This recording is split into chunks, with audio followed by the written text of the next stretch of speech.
Hello everyone, and welcome back to another episode of Nathan Gaming, where today we are continuing our adventure of Knights of the Old Republic, because I have yet to get tired of wanting to play this game. It's one of my favorite games, which is why I'm continuously coming back to this one. Now, last time we left off, we had completed the trials to become a Jedi Padawan, and after convincing Jahani to essentially come back to the Jedi Enclave, we then got told that we need to explore some ruins, but before we could get to that, we had some old codger come in and was like, "Hey, my son's missing. Why the hell aren't you doing anything about it?" And so the Jedi Council, of course, decided, well, that's convenient. Okay, we want you to go investigate the ruins, but perhaps you can also do us a solid and also go investigate the missing son of the Metales for us. And, of course, we went and did that. The resulting situation that was born from that is that the Matale's son was in love with the daughter of the Sandrels, and so he ended up getting kidnapped by the Sandrels, as it turns out, and it was all because the father, I believe his name is Nurik, he was convinced that it was the Matales who killed his son, Cassis. But then we found a note from Cassis that claims otherwise, and evidence that claims otherwise. But regardless, he still blames them for Cassis's death because he's delusional. Anyways, so we then get asked by the Sandrel daughter, Rahasia, to essentially rescue Shen from his incarceration within the Sandrel, well, I want to say house, but it's not really a house. Oh, it's an estate, that's right. From the Sandrel estate. And so we took a back entrance, we snuck in, rescued Shen, and then we decided to meet Rahasia outside. What resulted from this is that, of course, the moment we entered outside, of course, the Metales ambushed us, and then Nurik came out to ambush us, and of course, the Shen's father was like, "Ah, so I knew you were the guy who took my son. I knew it was you. Of course you were going to be the asshole who did it." And Nurik was throwing some shade back. They were having a back and forth. The kids were having none of that shit. And so, in true Romeo to Juliet fashion, they're like, we're gonna fuck right the hell off, head to the Jedi Enclave, and we're gonna we're gonna go forge our own path and make our own living. And of course, the Sandrels and the Metales were like, fucking no. But before they could stop them, they ran the fuck off, and then it was up to us to clean up the mess. That was this natural fucking disaster of the family. And so, after we talked down the two feuding families, they then fucked off, returned to their estates, and that's pretty much it for that. Afterwards, we went and investigated the ruins. Turns out that Nemo was sent there, and we found Nemo's corpse after solving some not too cryptic puzzles and shit. We then enter the ruins, the depths of the ruins, to discover the star map, which will lead us presumably to the Star Forge. And now our task is thus: we are going to use the star maps to locate the Star Forge and potentially put an end to Malak's reign of terror by destroying or using the Star Forge against him and his Sith army, I guess. So yeah, that's pretty much where we're at right now. And we also solved a murder mystery on top of all that. We did a lot in under 3 hours, didn't we?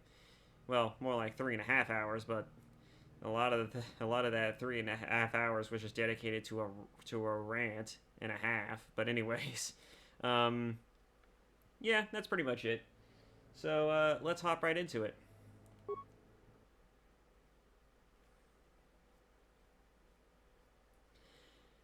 Boy, oh boy. And most of that rant was just because Bastila and my character had the most interesting conversation about, oh yeah, maybe we should report on the Batale and the star map thing. I don't know if we did that yet.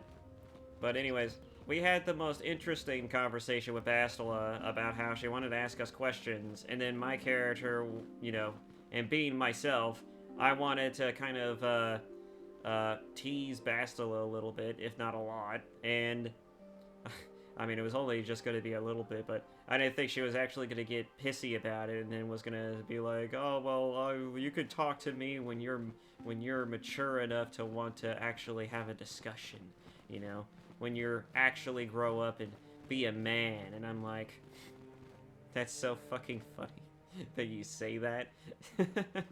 That's so fucking funny that you say that. It's so funny because, you know what? Actually, I spent the whole time ranting about it in the previous video. I'm not gonna rant about it here. It was kind of funny. I don't know if I want to use the sigil. This will give me a bonus energy, 1dx special, attack bonus, attack +1 damage.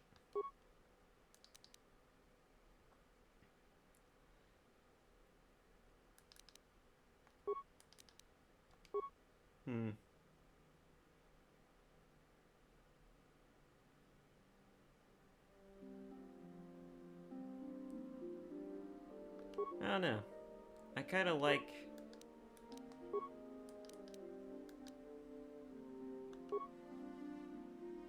It's got a +1 attack modifier, but I don't know if I want to have a +1 attack modifier or... I mean, this is only going to increase the damage. We're good.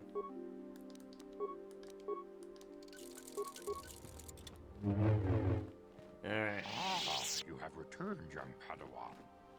Have you discovered what it was that Revan and Malak sought in those ruins? Yeah, it was the stupid star map. The incomplete star map, and mention of something called the Star Forge. We should consult the Jedi archives to see if there's any mention of the Star Forge and what it might do. We must learn why Revan and Malak sought it out. Return to your ship with Bastila, and we will summon you when we are done. Padawan, Okay. you have done well in discovering the star map hidden within the ancient ruins. But there is more you must do in the battle against Malak and the Sith. We Jedi know victory over the Sith will not come through martial might. The Council has a mission for you, Padawan. I've consulted our vast archives in an effort to discover the nature of this Star Forge, but all my efforts have been in vain. Still, the Council are in agreement. The Star Forge must be found. Revan and Malak sought it out when they began their tragic fall.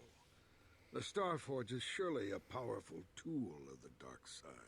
The star map in the ruins showed you 4 planets, but it was incomplete.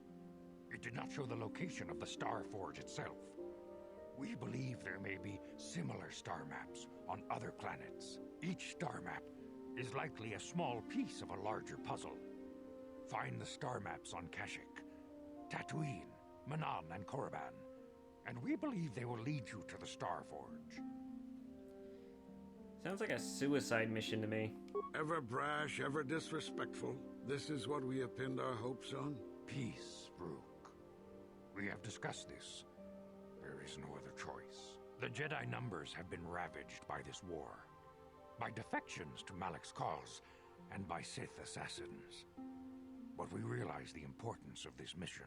Yet if we send a company of Jedi Knights with you, we would surely draw the full attention of Malak and the Sith, dooming your efforts to failure. Am I to undertake this task alone? Secrecy is our best defense against the Sith.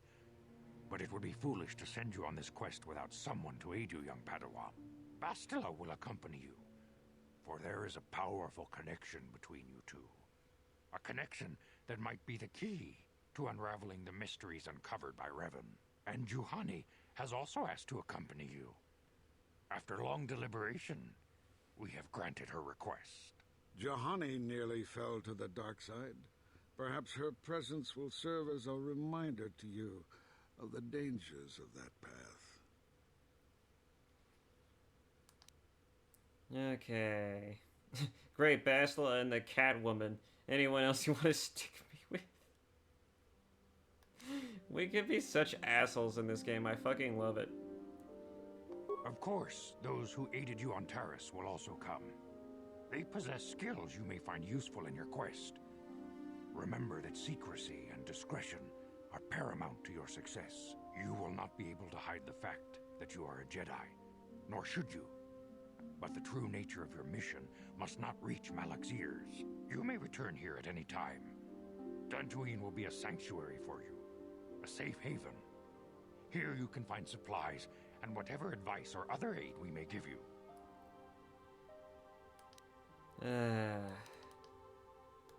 When do I leave? You can leave whenever you wish. The sooner the better. The longer you wait, the stronger Malak becomes. But first, a warning, young Padawan. The lure of the dark side is difficult to resist. I fear this quest to find the Star Forge could lead you down an all too familiar path. The fate of the galaxy is in your hands, young Padawan. We pray you are up to the challenge. May the Force be with you. Well, thanks. I shall definitely attempt and strive to do exactly that. It is well that you are still alive, Padawan, in that you have not yet managed to fail us completely. Why is it that you are now bothering me instead of seeking out the star map?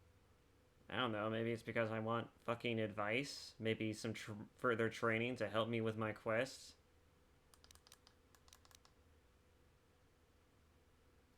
What can you tell me about the Sandrel and Matali feud? The Sandrels and Matalis have been at odds ever since they came to this planet, and have been making my life difficult the entire time as well. Now, Alan Matali accuses Nurik Sandral of stealing his son, Shen. Nurik Sandral's own son, Cassis, has been missing for a while now. We do not know what has happened. Alan is rash enough and stupid enough to start a war over any imagined slight. We would resolve I find it funny that he says that they're stupid enough. It must be resolved peacefully. Their estates are both located to the south of the Enclave. The Sandrel fairly far. It would normally be your duty to assist in such matters, but your primary task takes precedence. If you are stuck on the planet for a while, you may investigate. I would recommend starting at the estate of Alan Matali. You have a mission to attend to, Padawan. And as much as I may wish it otherwise, you are our only hope. The Council has placed the fate of the galaxy within your hands.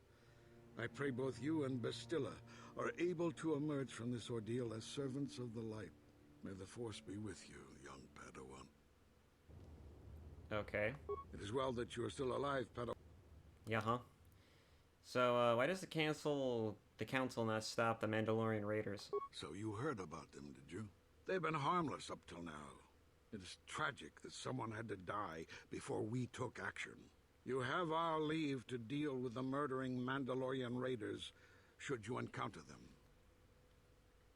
Well, it's so good that I have your blessing, Master Rook. It's so good. I truly would not know what to do if not for your blessing. May the Force be with you in your quest. Well, okay. Greetings, young Padawan. Have you, as you... Nope. May the Force... You must not fail in your mission. Find the star maps that lead to the Star Forge. This is the only way to stop Malak and his Sith followers. You and Bastila. But beware that dark side. Bastila will guide you, but she herself is young and new to the ways of the Jedi. You must help her as much as she helps you. The fate of the galaxy is in your hands, young Padawan. We pray you are up to the challenge. May the Force be with you. So that's it? Just good tidings, good wishes, and fuck right off? You guys are real great. Ay, ay, ay. I wanted at least more training or something like that, but no. Can't get nothing like that. I'm actually glad that the second game further expands upon the role of being a Jedi and all that other good stuff, because God, is it lackluster.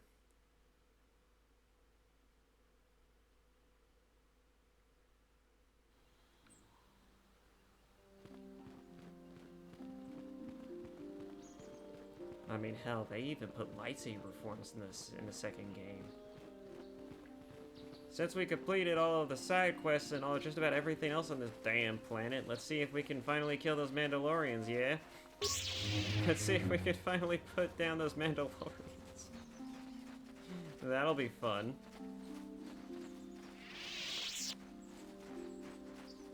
Totally are not gonna die. Basila gets some Jedi robes, because why not? I'm still debating if I want to rock a prototype vibroblade and crap. This thing's got 3+ attack modifiers.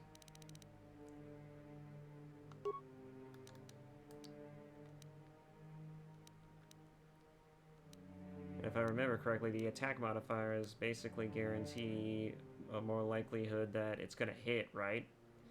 That's how the modifiers work. I'm trying to remember.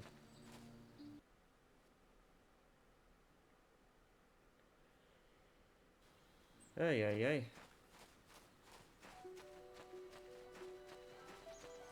Let's see, if I go this way, I'm probably gonna head straight to the Sandrills, right? Or maybe it'll take me to the Grove. Yep.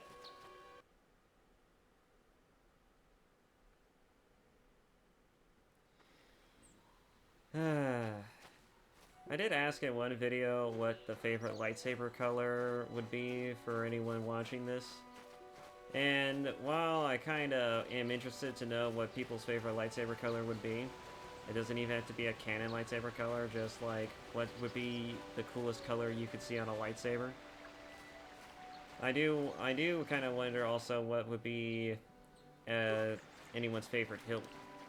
I would like to...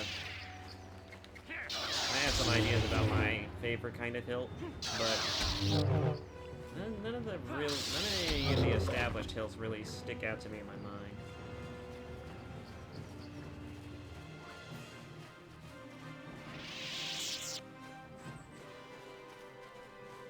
I kind of like a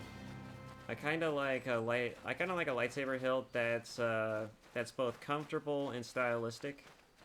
It's one of the reasons why I kind of like Jedi Survivor's hilt customization a lot, because a lot of it is something that you can actually imagine a fucking human hand being able to hold. Because when you look at Anakin's lightsaber, or fucking hell, even like a Revan's Sith lightsaber, it's like, how the fuck do you expect a normal human being to hold this?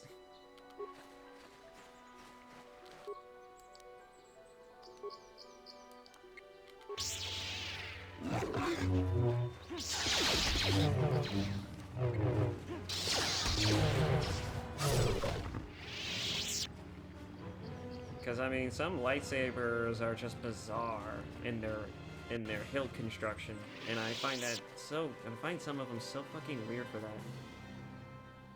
Just like, let's create the most uncomfortable looking lightsaber hilt that a hand could possibly have to conform to wanting to reach around.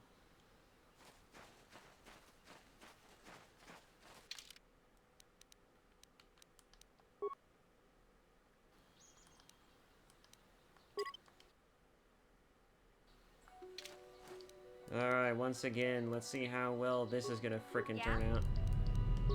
Yes? I may even switch out party members if this doesn't work out immediately. So I would... Okay. Mission: throw an adhesive grenade. This instant. Bastila.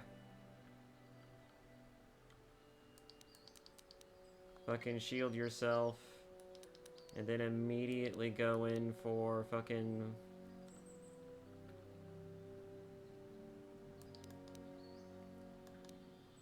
I guess go in for stasis. Because why the hell not?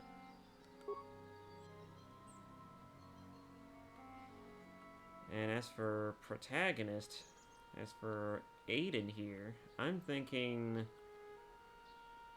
we go up to distract this guy initially, of course.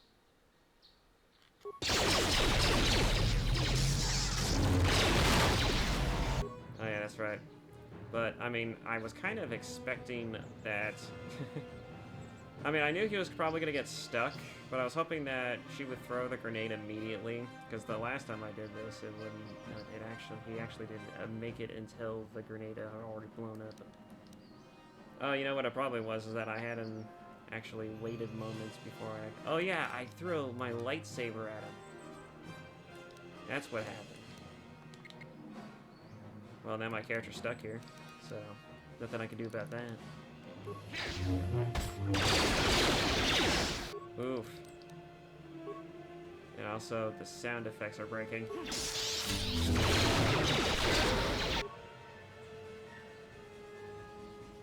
My character is dying. Dying like a son of a bitch.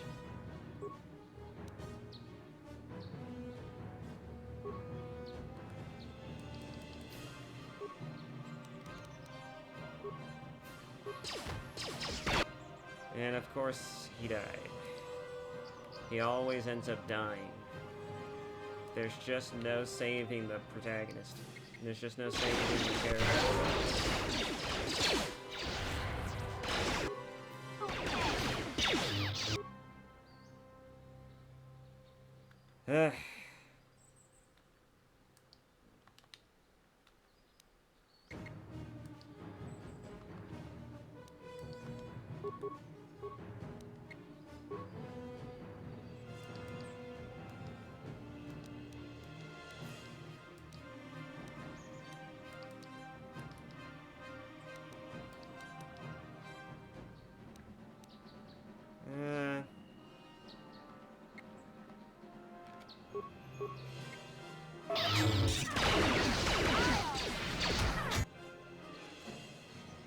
Ay, ay, ay.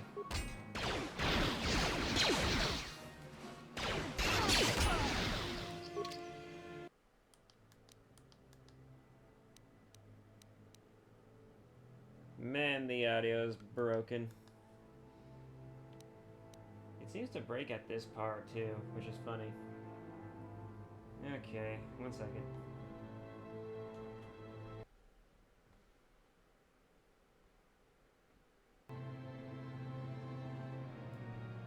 Alright.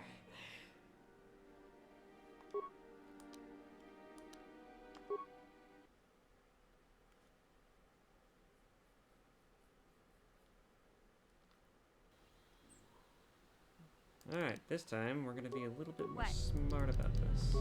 I'm here. Yes? Well, I don't need to pause.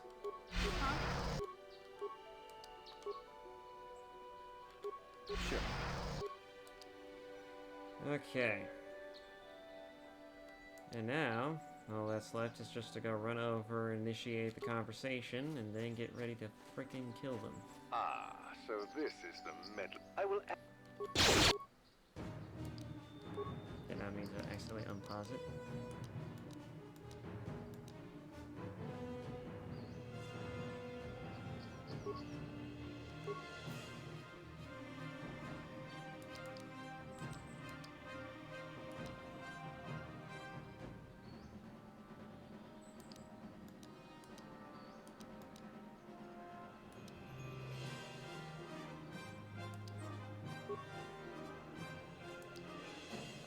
Actually, no, just go up and flurry the Doros.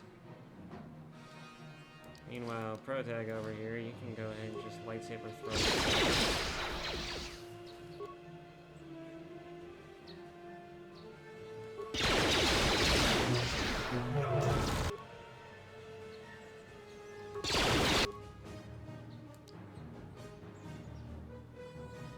You know, I do believe he didn't get hit by that.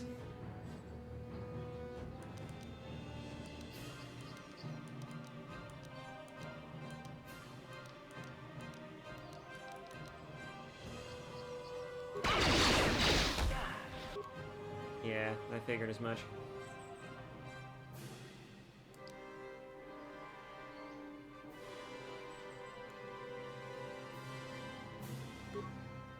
Let's see. You know what? Let's go ahead and switch. Have you throw a lightsaber at this guy. Have you throw a lightsaber at this guy. And then while he's paused, throw another adhesive grenade so that way it actually catches him.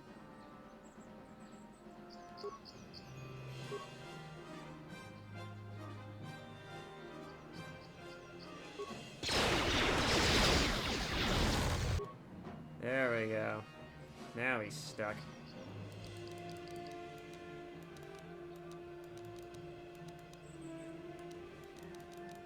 Oh, I guess I ran out of energy shields.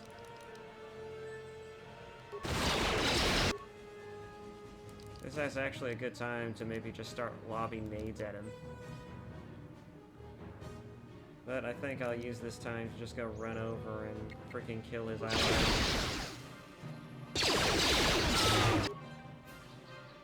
No.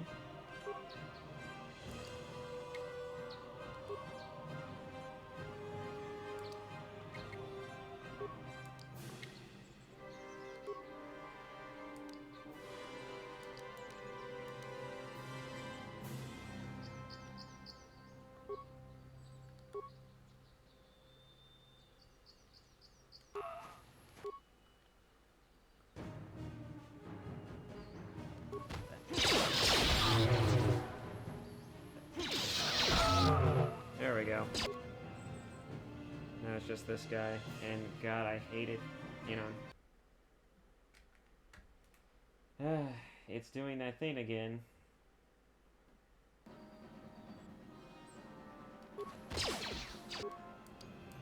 Audio just can't seem to catch up. Can I stun you? Imagine if I could actually, you know what, no, don't even bother trying to do that. If anyone's going to be able to stun him, it's going to be Bastila.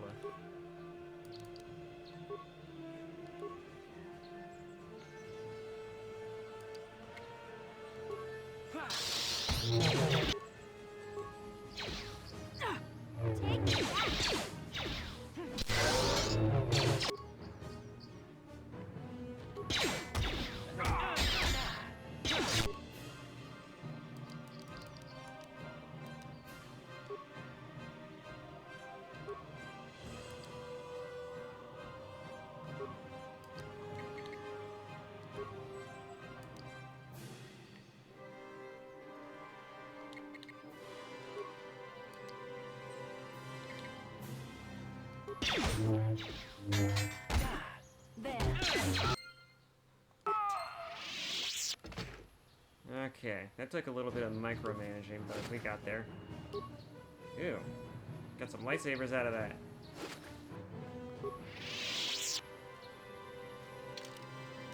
That's what I like to see.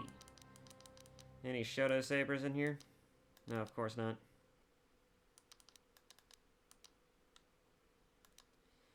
But now I can dual wield lightsabers. Pretty neat.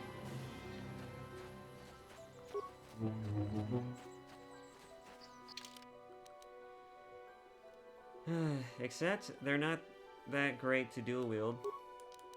Of course.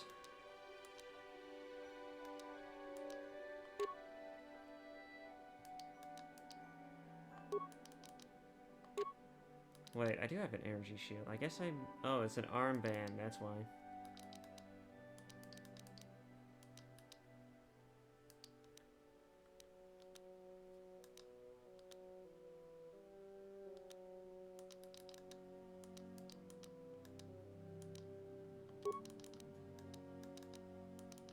Ooh, better fortitude? Hell yeah, I'll take that.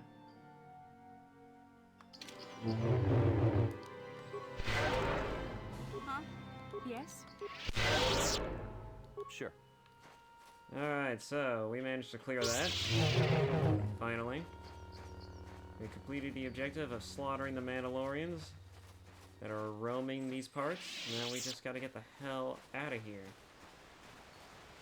I guess we can also talk to John about our wiping out of the Mandalorians. I don't think he got rid of all of the Mandalorians on this planet, but I do think it would have helped to at least minimize the lot of them. At least the amount of trouble they can cause. It's weeded out a few of them.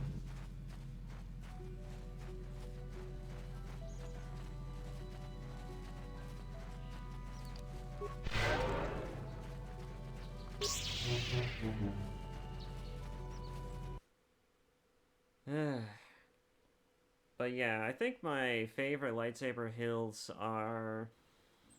If I had to think of like an established character's lightsaber hill, I think my favorite lightsaber hilt that looks both cool and functional would probably be Revan's lightsaber.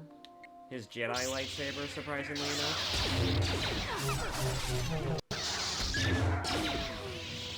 You know, because before he betrayed the Jedi Order, he did have a lightsaber that was it's pretty basic looking, but it's I mean, it's not a half bad looking lightsaber.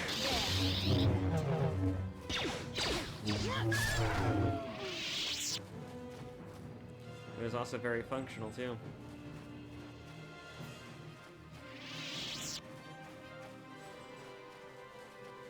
I also think that I suppose Cal Kestis's Jero Tapal hilt is pretty nice, and doesn't look too broken, or well, it doesn't look too bad either. But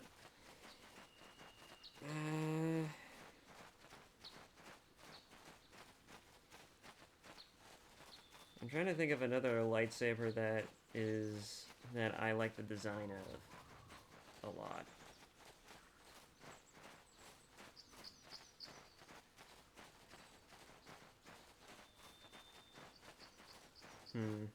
I can't think of one.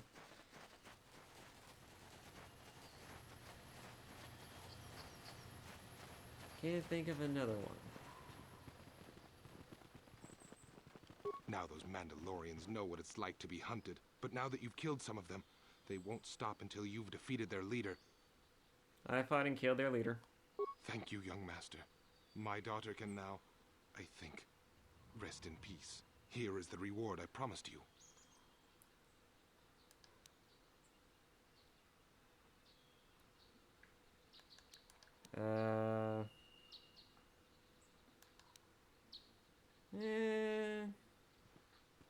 There's no need for a reward. No, please take it. This pitiful amount will never be enough for what you have done for me. Again, I thank you.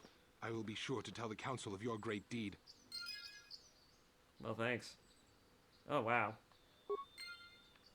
Gave me 1,000 credits.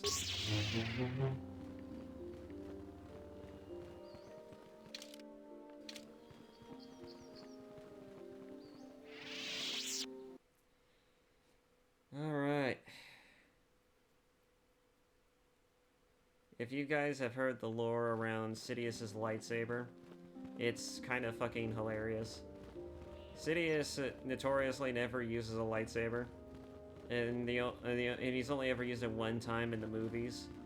But for the most part, he doesn't like using a lightsaber, and the reason for that is simple. It's because he finds the weapon itself to be unnecessary, because he only wants to focus on just true, raw, uncut power. Padawan, a word, if I may. There are many rumors about your most recent meeting with the Jedi Council. There is talk that they are sending you on a mission to help us against Malak and the Sith.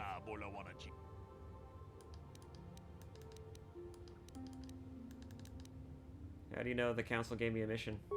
I saw you going into the council chambers. You were in there for some time. I naturally assumed the council had given you a task to perform. Please understand that I am not asking you to reveal anything that could endanger the Order or the Republic. Whatever task the council has given you is for your ears, not mine. I only wanted to wish you well, and to warn you to be careful. There are many evils out there, many dangers. The Sith are not the only minions of the dark side. What could be more dangerous than the Sith? Master Dorak has been training me to succeed him as chronicler here in the Academy. In my studies, I have come across tales of creatures that are born of dark side, monsters of pure evil. The worst of these abominations is the Tatic, a beast that feeds on the blood of those who are strong in the Force. Over the centuries, many Jedi have fallen to their ravenous hunger. What makes this creature so dangerous? The Tatic is a predator, and we Jedi are its prey. They are incredibly strong, with a primal cunning, and they have an inborn resistance to the Force. There are some who believe that Tatic is a monster bred by the ancient Sith. Okay, fortunately the Tatic is quite rare. They only dwell in most dangerous and darkest places. In fact, one has not been seen in nearly 40 years. Sounds like they're extinct.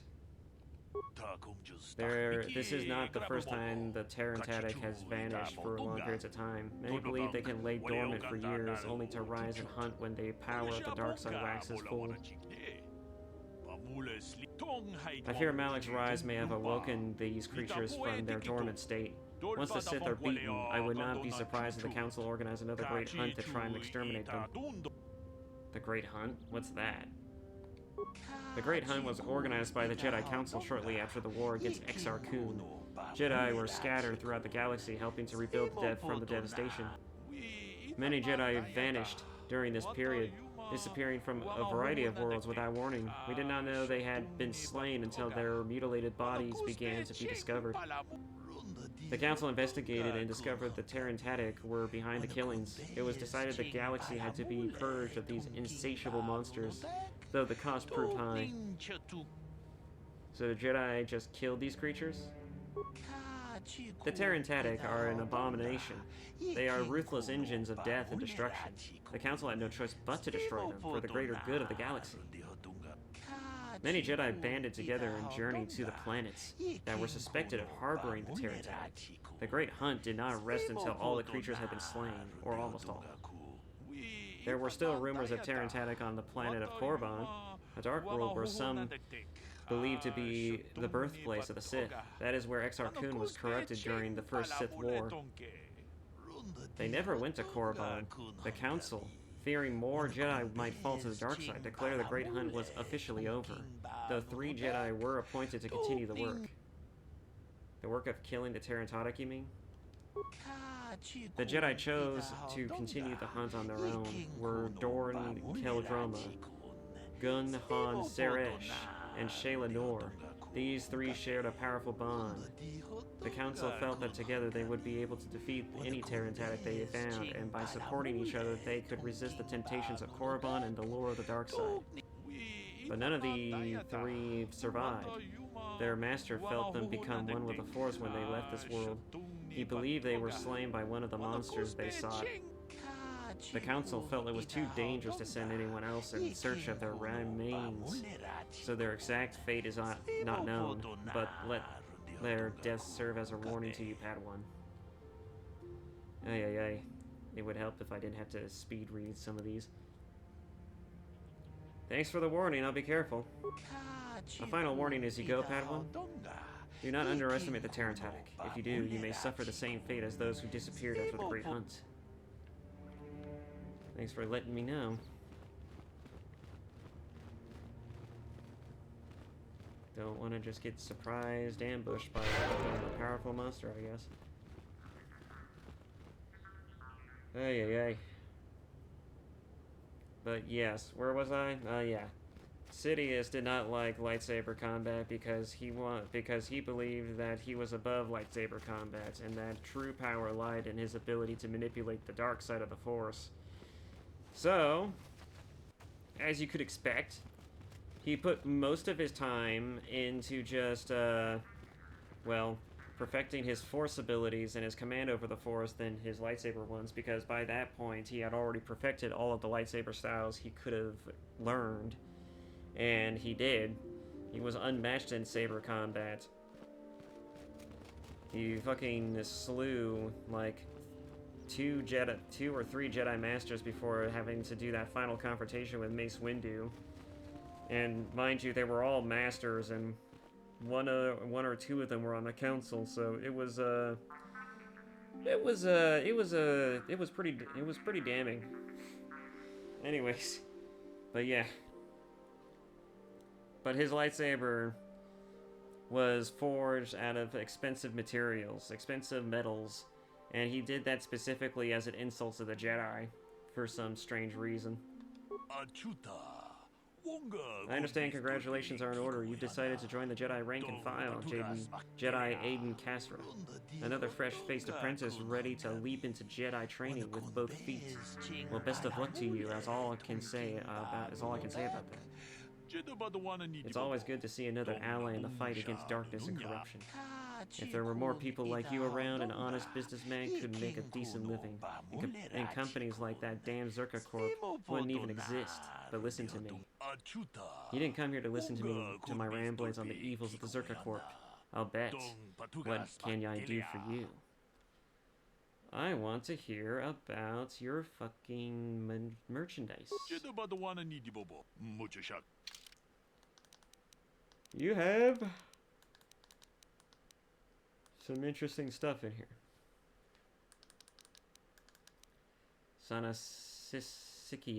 Sanasiki's blade. It has Ion +3 versus droid. 1-6 versus droid. Stealth +8. Jesus. Ew, computer use +2. +2 demolition, +2 security. That might be nice. Could give that to computer use, security use, dexterity.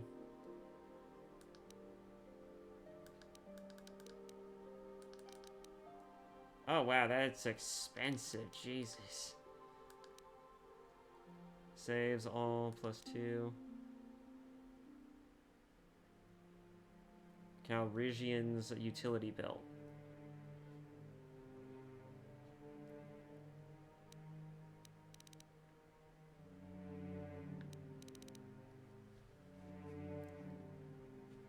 It's pretty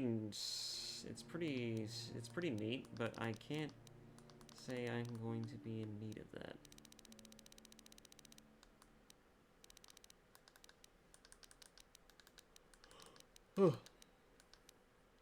I do like this interface, though. I do plan on giving it to,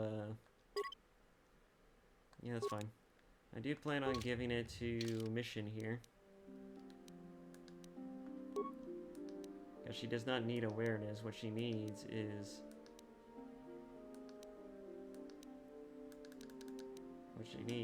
better stats for her infiltration skills.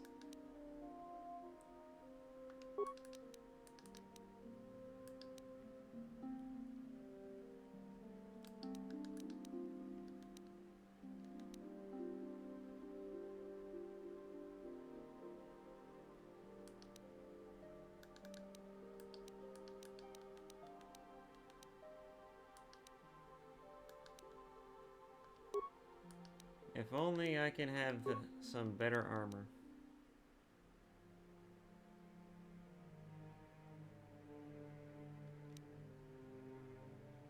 Let's see.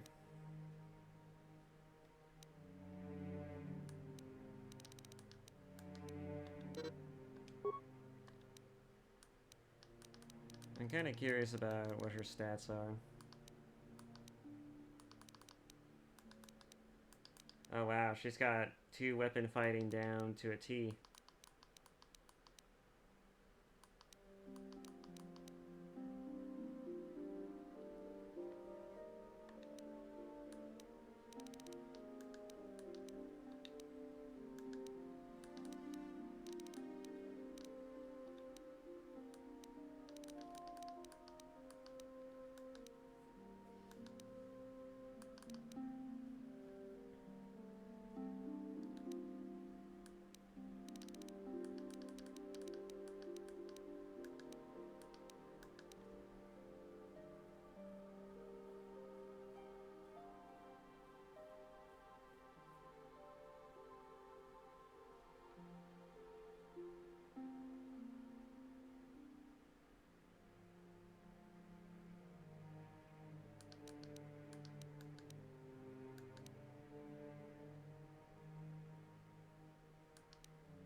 Okay. I have to look at my stats too, just for a bit. Okay. Can I take a moment of your time to ask a question? Go ahead. I represent a human citizen of Tatooine by the name of Rundle of Solum.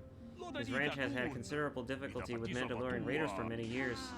His young daughter was kidnapped by those raiders many years ago and has not been returned. Might you have news of her? Her name is Sasha. I remember this. Sorry, I have no idea who you're talking about. Ah, that is too bad. I shall have to continue my search. Keep my eye out for the girl. I'd appreciate that, sentient. Ay, ay, ay.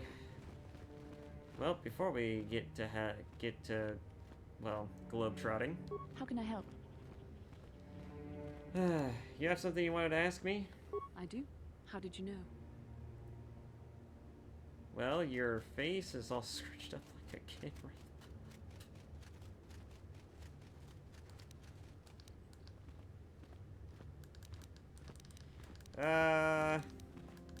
Educated guess from the way you keep staring. I'm a Jedi. I am far too disciplined to betray my emotions with outward physical displays. We both know the real reason you have some idea of what I'm thinking, the bond we share. We both know the real reason you have some idea of what I am thinking, the bond we share. Okay, that's a sentence. What do you mean? Our connection allows us glimpses into each other's mind. We can feel some of what the other feels, and what I feel within you troubles me. A Padawan must receive considerable training. They must learn to control their emotions and darker impulses. Often it takes years before using the Force can be considered safe. The fact that you are so strong in the Force and have had such relatively little training could have terrible consequences. For you, and for everyone around you. Well, that is true, but...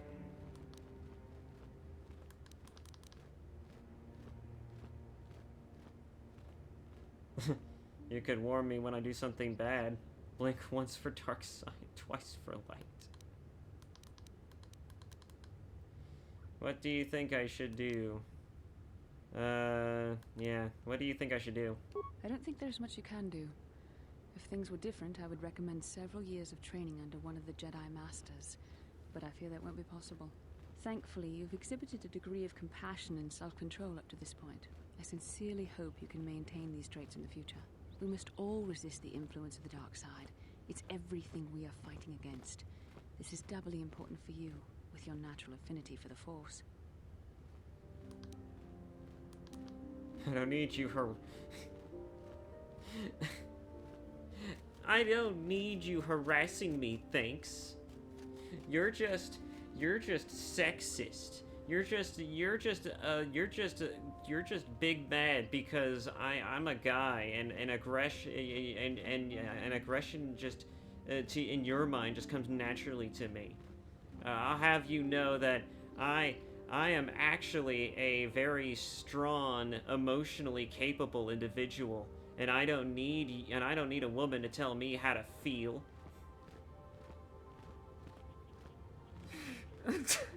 I'm done. I'm fucking done. Anyways. Jesus Christ. I don't need you harassing me, thanks. I'm not gonna say that, but the thought of it is hilarious. Anyways. Fuck.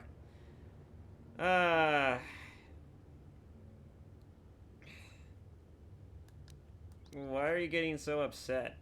I'm sorry if I come across as harsh, but I am concerned for you, for our mission, and for myself as well.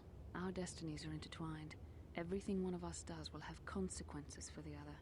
Any reckless behavior on your part is likely to affect me as well.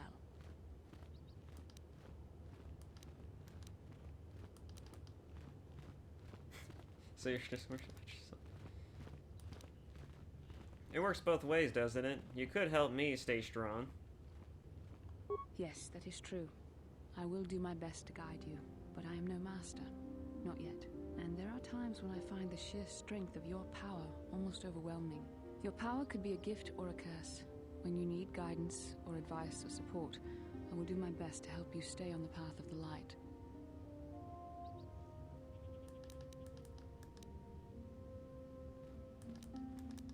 I would appreciate any help you could offer. I only hope I have the wisdom to help you through the dark times. But for now, we should return to our mission. Sure. We didn't get to continue our discussion from earlier about your questions that you have. How can I help? I guess we could talk about that dream. It was less of a dream and more of a vision the two of us shared. But I am certainly willing to answer any questions the Jedi Council did not. Okay. I still don't understand why we shared this vision. Are you wondering why we shared the vision? Or why we even received it in the first place? To the first, I can only repeat the answer that the Council gave us. Our fates are linked.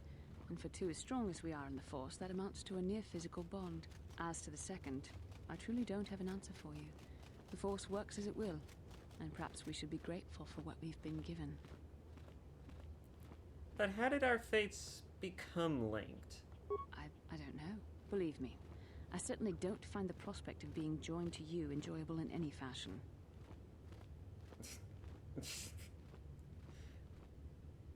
It can't be taken as a bit of an insult, huh? Believe me, the feeling is mutual. Well, thanks a lot. It just seems...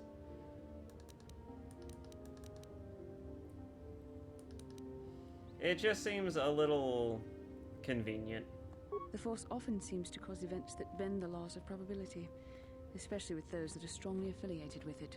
In this respect, you and I will simply have to become accustomed to such convenience. We are the tools of the Force, and we will do as it wills. Not me, I do what I want. We have no free will of our own, then? We have no free will of our own, then? Quite the contrary. Ours is the ultimate free will. The Force is our destiny, but the choices we make along it are ultimately our own. I have another question. What would you like to know?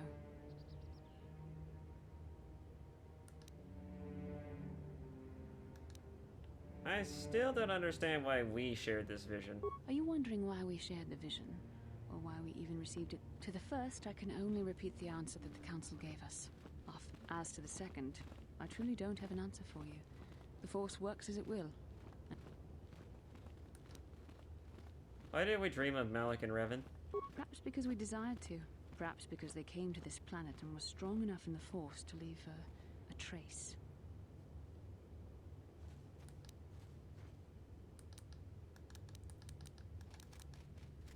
Well, I certainly didn't want to dream about them.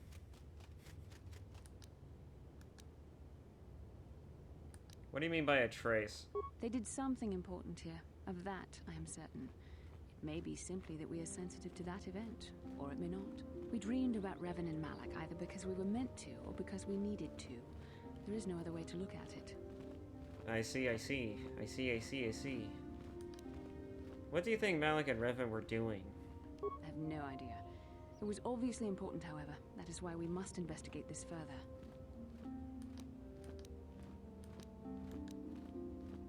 I'm not sure I like the idea of you being in my dreams. Do you think we will receive more of these visions? With luck, we will. I would rather not rely on such visions to guide us. But when we have so little else to go on, and the galaxy hangs in the balance...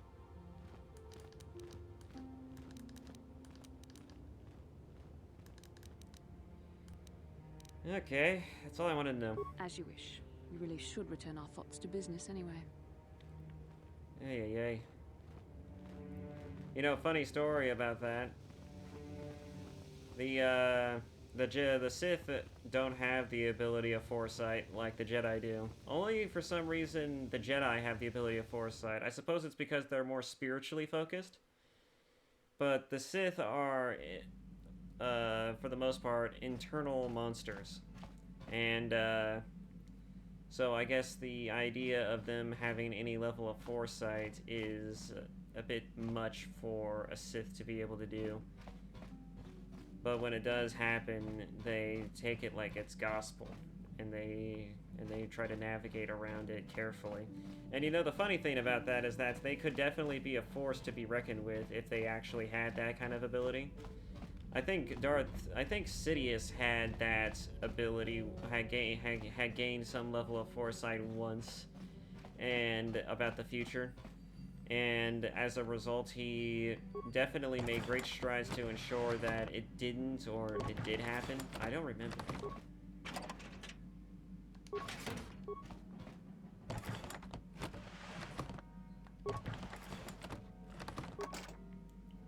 This appears to be a hidden smuggling compartment. Without proper codes, you will not be able to open it.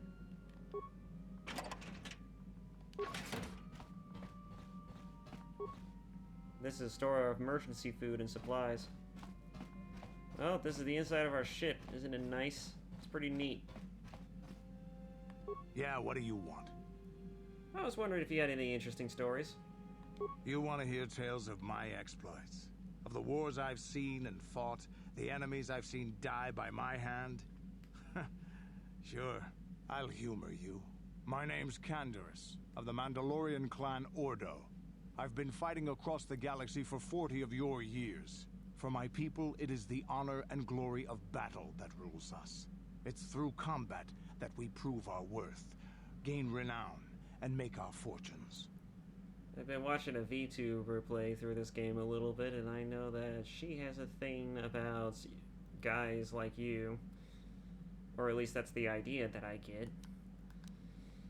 Is that why you work as a mercenary? Is that why the Mandalorians attack the Republic? The Mandalorians destroy worlds for honor? Is that why the Mandalorians attack the Republic? The Sith came to us with an offer. To fight a worthy enemy in a battle that would be remembered forever. Win or lose, as long as the fight is worthy, then honor is gained. The glory at having triumphed over impossible odds is what drives us. If there's nothing at stake, your possessions, your life, your world, then the battle's meaningless. We Mandalore take everything we are and throw it into battle. It's the true test of yourself. The battle against death. Against oblivion.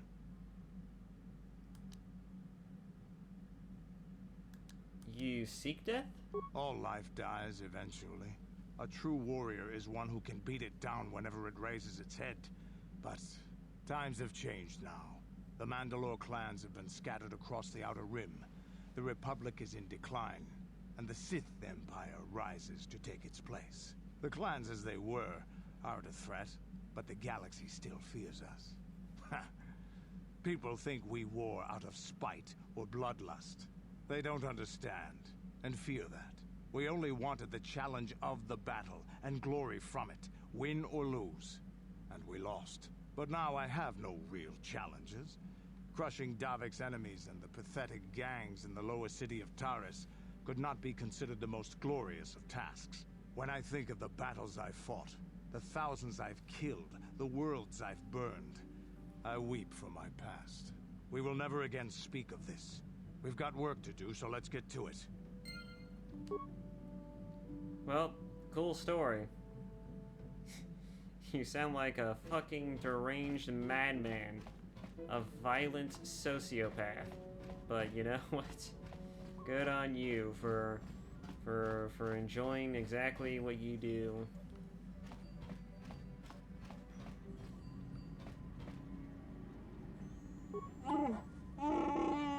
Is there something you want? Do you know anything about the planet we're on? Yeah, I wonder if you could help me with a problem. I wonder if you can help me with the problem. Unless you want someone threatened or a door bashed in, you should ask someone else. I want to know a little bit more about you, Zalbar. I will honor my life debt, but I don't feel we share more than that. Mission may say more, but I will not. You don't trust me? This is nothing personal, but I just don't feel you could understand anything about me.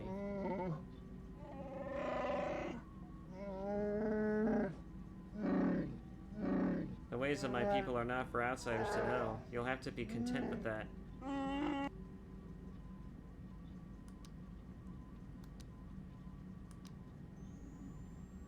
Then I will leave you be. Thank you. Ah, yes, Johanny. So, let's talk about why you're on my ship. I feel I must apologize for the way I acted towards you before in the Grove. It was wrong of me.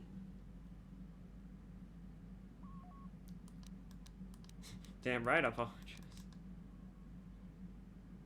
You thought the dark side had consumed you. It is nothing. I am sorry for attacking you. I am sorry for thinking you would only try to kill me. I hope that by helping you in your task, I may redeem myself in your eyes, and in my own.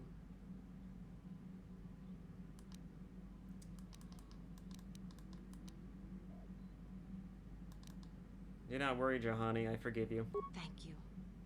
It is most reassuring to know that you can forgive me, even though I tried to take your life. I can only hope that, in our time journeying together, I will succeed. Well, sure. I don't know if I want to talk to the astromech. Maybe I will at some point, but not right now.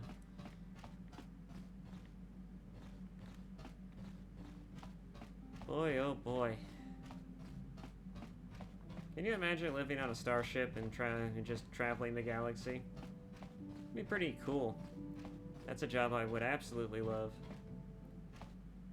Hey there, what can I do for you? I want to talk about your... Actually, I need a security spike. No problem. Just so happens I've got one here I've been working on. Here you go. I'll just add it to our inventory. Anything else you need? I need another one. No problem. Just so happens I've got one here. Anything else you need? I need another one. No problem. Just so happens. Anything else? I need another one. No problem. Just so... Anything else you... One more. No problem. Anything else? Can I just go? No problem. Oh my Anything god. else you need? I'm not the one you should ask about Tatooine. I didn't even know there was a Jedi Academy here. I always thought it was just a bunch of settlers and farmers. Sorry I can't be more help, you know? Is there anything else I can do for you? I want to talk to you about your brother. Don't tell me you believe Lena's lies. Griff might be working as a miner on Tatooine, but the rest of her story is Bantha Poodoo. You can't trust someone like her. At least Griff's free of her clutches. I'd like to go speak to the Circa Corp rep on Tatooine if we have time. Maybe I can arrange to see my brother again. We'll find your brother mission. I just hope he's not in any kind of trouble when we do. No problem. I don't think you're gonna enjoy our visit with him. Everything he told me has led me to believe he's a freaking crook.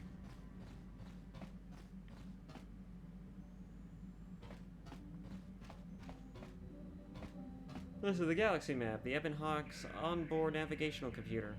When you are ready to leave Tatooine, you can use the galaxy map to travel to other planets around the galaxy.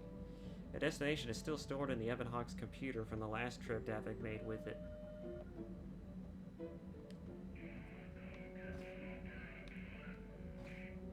Yes, what's on your mind? God, it's been a while since we talked to you. You've been very quiet lately, you know that? And not even just figuratively, just literally, you've been very quiet because I've not only not had you in my party for a while, but I also just fucking haven't spoken to you since maybe Terrace, I think. Have I been quiet? Suppose I have. I guess I just don't like being left out of the loop.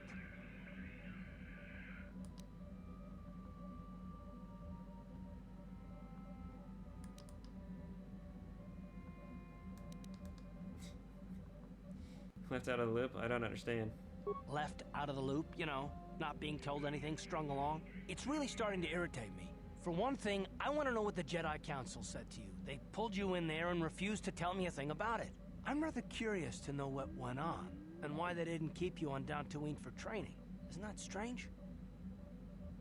I mean, I guess you weren't there, but it's weird that that's actually a continuity thing. Like, if I had brought him to the Jedi Council meetings, would he actually not be having this bit of a hubbub about it? I don't know.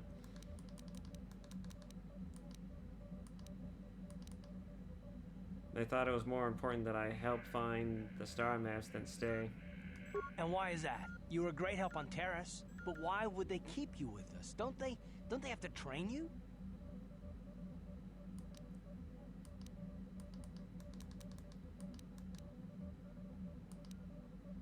I've done pretty well so far. They said there's a bond between me and Bastila. A bond? What kind of bond? You mean to say that they told you that you were tied to Bastila in some way? I have trouble believing that. You're a neophyte Padawan who's been saddled with the responsibility of tracking down these star maps. Why? That's not normal. I am not trying to provoke you or to imply that you're somehow responsible for the Jedi Council, but give me a hand here. There has to be a reason.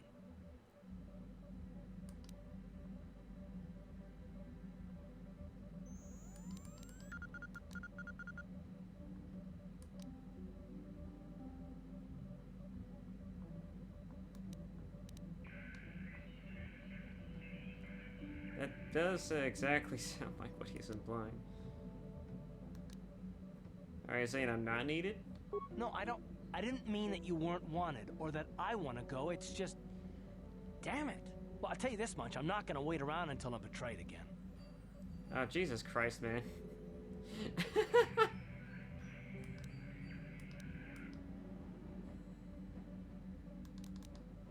I am not going to betray you, and I am not Saul. Yeah, we'll just see about that, won't we? Look, I didn't mean it that way. I want to get to Saul, not... No, forget it. It just seems that all I can do is insult you, isn't it? Just forget I said anything. Let's just get on with what we were doing. You got serious trust issues, man. It's deep. It's real deep. It's real fucking deep. How can I help? You wanted to speak to me? Yes, I did. I wanted to speak to you about our mission and what lies ahead for us. It seems fate, or the Force, is driving us into a confrontation with the Dark Lord. You must prepare yourself for when we face Malak. The confrontation will be difficult for you. I remember how hard it was when I first faced Revan. Is it true you killed Darth Revan? It's true that due to my battle meditation, I was with the Jedi strike team that boarded Revan's ship. We did not kill Revan, however.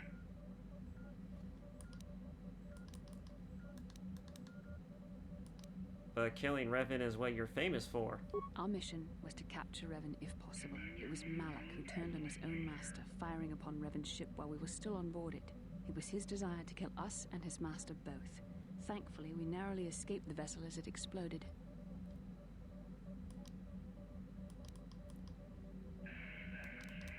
So Malak did your job for you. As I said, we were there to capture Revan alive. The Jedi do not believe in killing their prisoners. No one deserves execution, no matter what their crimes. Remember that Revan and Malak were once great Jedi, heroes in every sense of the word. They demonstrate the danger of the dark side to us all. I'm sorry, we really shouldn't speak of this anymore. The memory of my confrontation with Revan is painful. Let's return to the mission, please. It's painful? Painful how exactly? Boy, oh boy, where do we go? Where do we go? What do we do? I can hold this off for a bit. Maybe. Well, I'll check to see if there's something useful here first. I probably shouldn't skip the hyperdrive cutscenes and everything, but I kind of want to.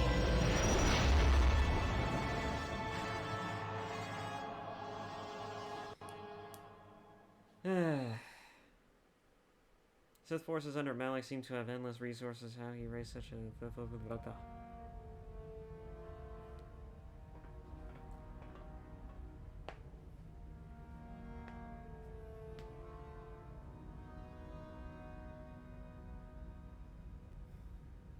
Lord Malak, the Star Forge is operating at 200% capacity, far beyond our expectations. I am more interested in the young Jedi Bastila and her battle meditation.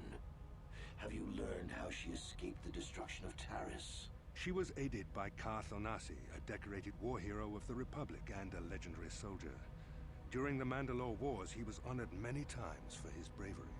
You know this man? Yes, Lord Malak. He served under me when I still followed the Republic. You could say I was his mentor. Interesting. How did you acquire this information, Admiral? An eyewitness, Lord Malak. Well, well, well, look who the cat dragged in. KotOR, a bounty hunter, was there when Bastila and Karth escaped the planet. Apparently, they left him for dead. A Jedi and a war hero. It's a wonder you survived the encounter. I am hard to kill, Lord Malak. KotOR has agreed to help us capture the young Bastila for a very hefty fee, of course. But I assure you he is well worth the price. His reputation as a bounty hunter is well earned. Her companions are nothing to me, KotOR. But I desire the young Jedi taken alive, if at all possible. Lord Malak, forgive me. There is something else. May we have a private audience away from the ears of the common soldiers? I trust you are not wasting my time, Admiral Kareth. I promise you will be very interested in what KotOR has to tell you about Bastila's other companions, Lord Malak.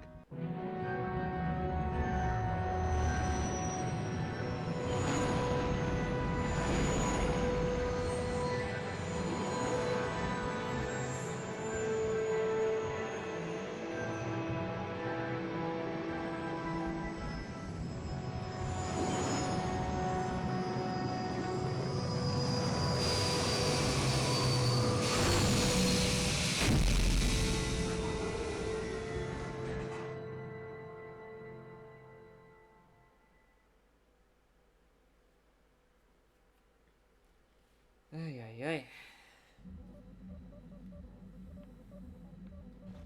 And so we land on another world.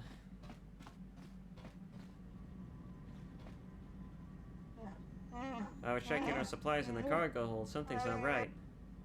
Alright, what do you mean? Someone's been into the emergency stash of food. Mission and I asked everyone, but nobody knows anything about it. You might want to check out the food stores the next time you're in the cargo hold. Well, I guess I can go ahead and check.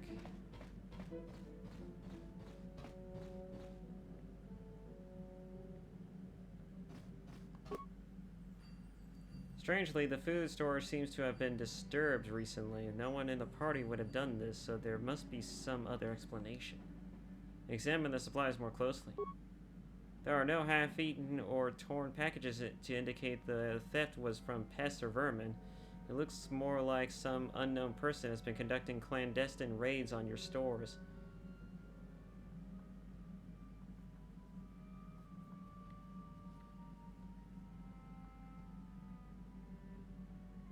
Whoever the thief is, they have managed to avoid detection by you or your companions so far. Maybe a thorough search of the ship will reveal the stowaway.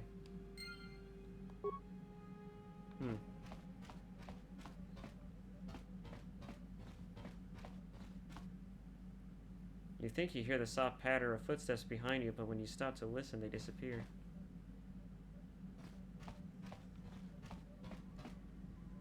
You think you hear the soft patter of footsteps behind you, but when you stop to listen, they disappear.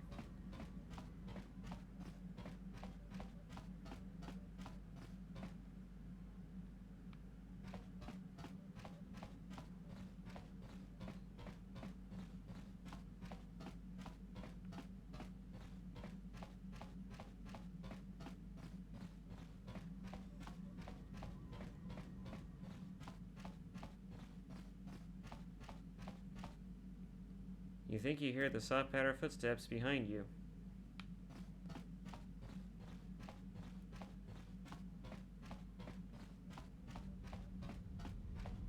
You hear an echo of footsteps coming from the direction of the cargo hold. Kipuna, bona kichu. Hey, what are you doing here? Selima wanga kunbikin. I don't understand what you're saying. Mucho shakapaka. I still don't understand what you're saying. She frowns and looks at you helplessly.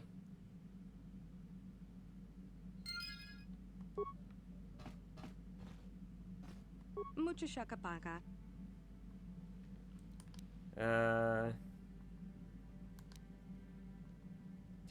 Can you tell me your name? The girl looks at you oddly puzzled. Point to yourself. My name is Aiden Castro. You are? Mucho shakapaka. The girl points to herself. Do you know a Twi'lek by the name of Lor Arca Solus? The girl obviously doesn't understand you. Sasha, your name is Sasha, right? Mucho shakapaka. She nods. How did you get on this ship, Sasha? The girl looks at you quizzically, not understanding.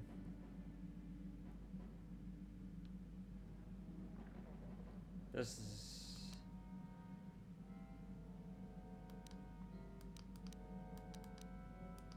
How did you get on the ship?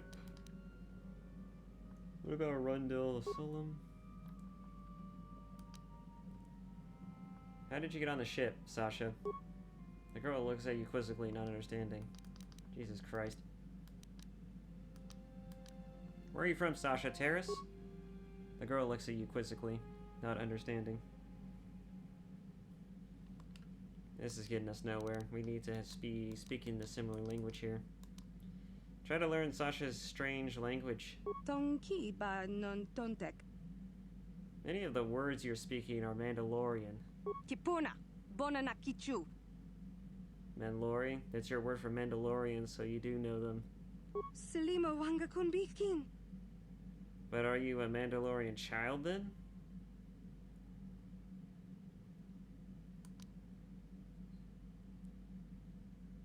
I can understand Mandalorian, but your words are all mixed up. The girl obviously doesn't understand. Tonki ba non tontek. Essoan? Not Essoan? Tong abuk She points to shami herself. nonok. I see you, or you see me. Tonki The ba girl non hides her tontek. face behind her hands for a moment.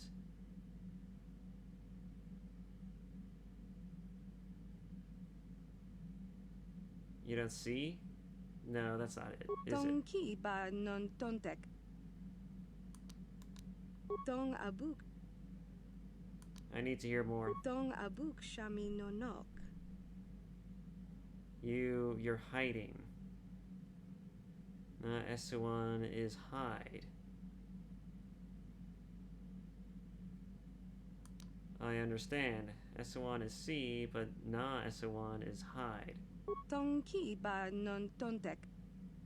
I didn't get all of that, but sure. Selima wanga kunbikin.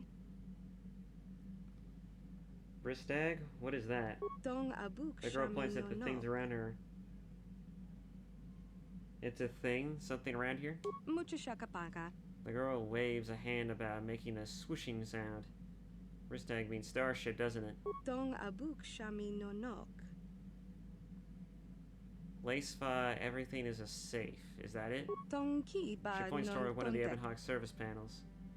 That panel? That's what Lacefa means?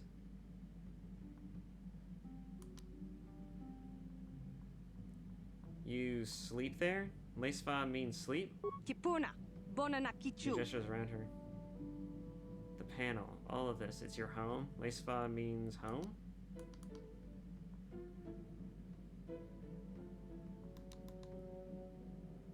Kipuna. The girl Bonana smiles. kichu.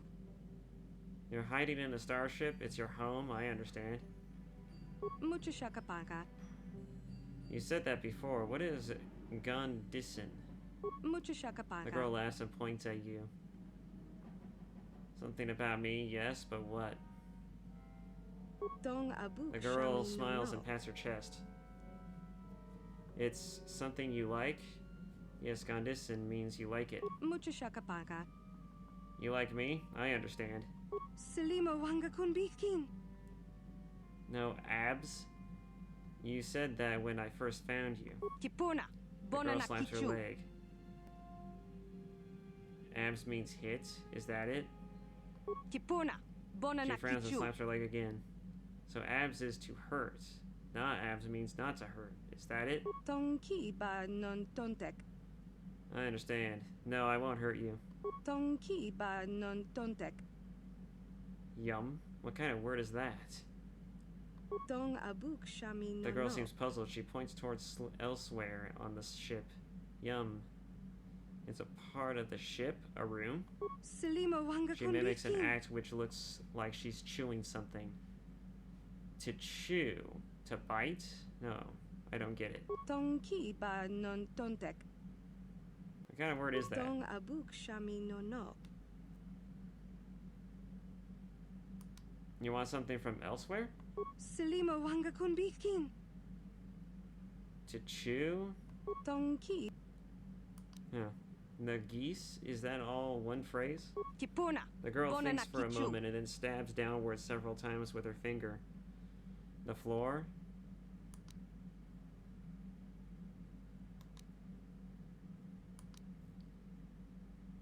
You're talking down?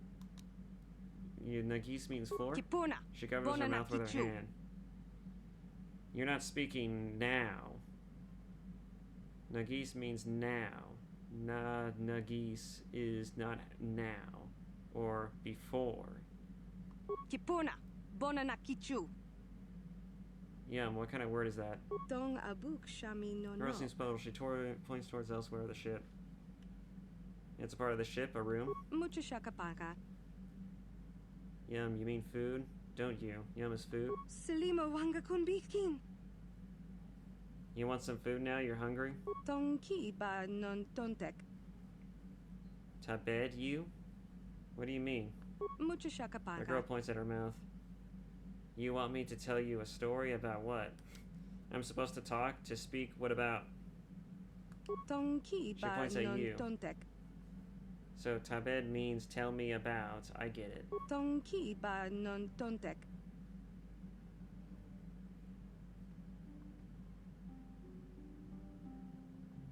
You want to know about me, do you? Kipona. She claps Bona her hands nakichu. excitedly. Communicate with Sasha in her language. Mucho shakapaka. There is someone there who will take you home.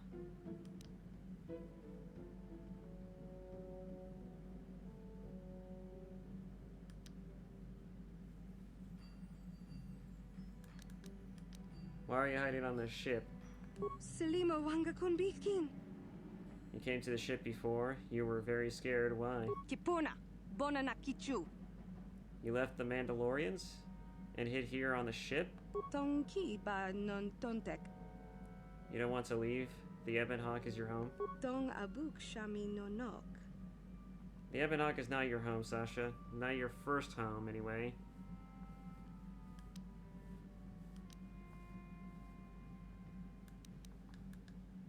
Tong abuk shami no nok. Tell me about your home before. Tonki ba The girl non thinks for a tontek. moment. There is someone there who will take you home. Lore Arca. Okay, that's just her language.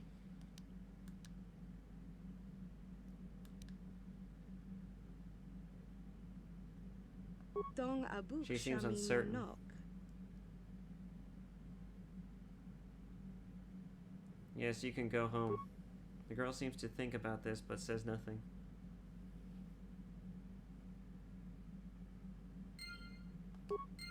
Mucho shakapaka. Mucho shakapaka.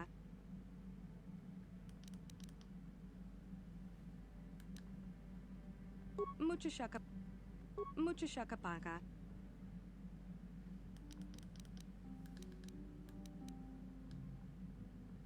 Mucho shakapaka.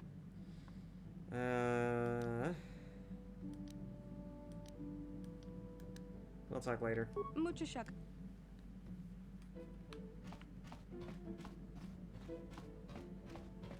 Well, we have a stowaway on the ship.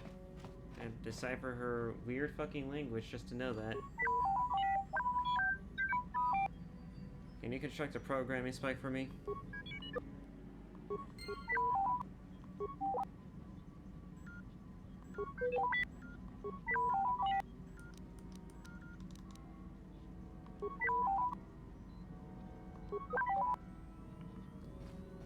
Okay.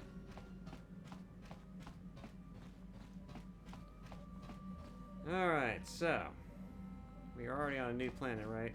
Well, not a planet, but we're on a space station right now, so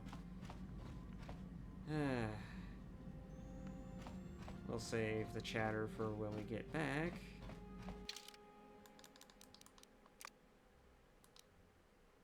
Let's see how Johanny fares.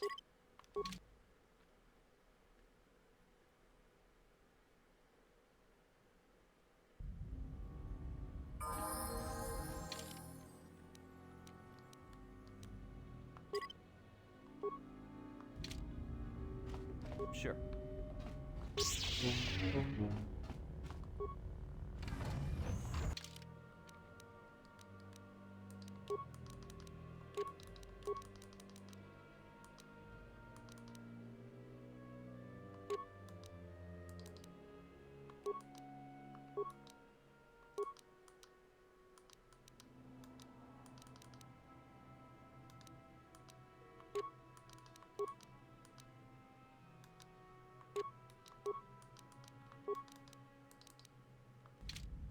What? Okay.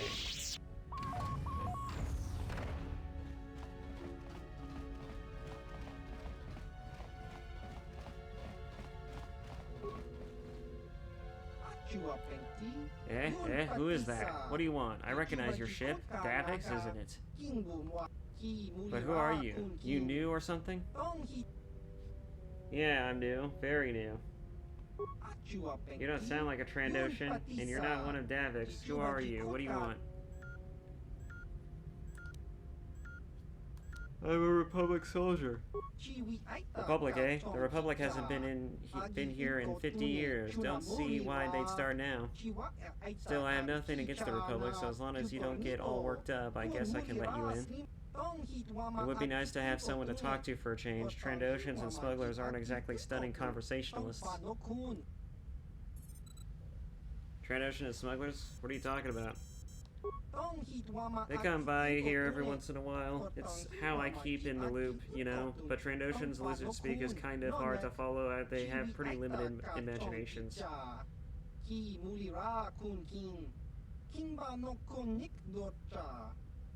Smugglers aren't much better either. Look, this is getting kind of awkward through the door. If you'll just hold on a minute, I'll open this damn thing up and we can talk more face to face.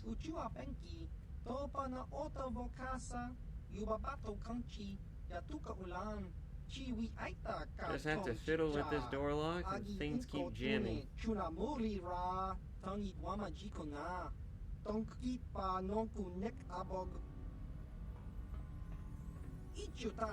There we go.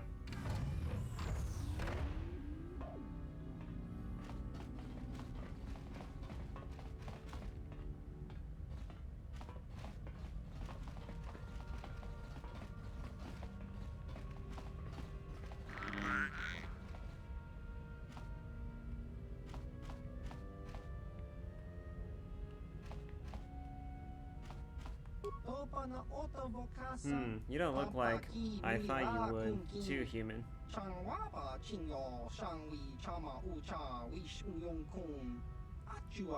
Don't see many of your kind out here at all anymore.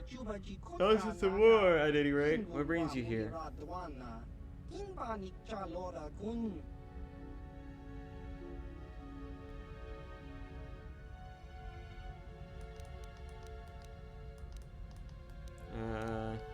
I'm on a quest for the Jedi Council. The Jedi Council? Don't tell me you're a Jedi. You sure don't look it.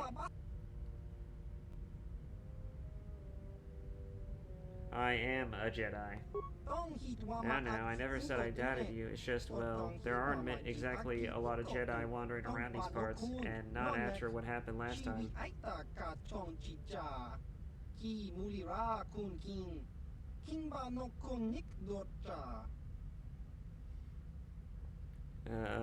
What have you heard about the current war? Tell me about yourself. Me? I'm nobody, doing nothing. I've been in this system for over 50 years, before the station was even built. I just sit around all day and tinker with this and that, trying out a few of my ideas.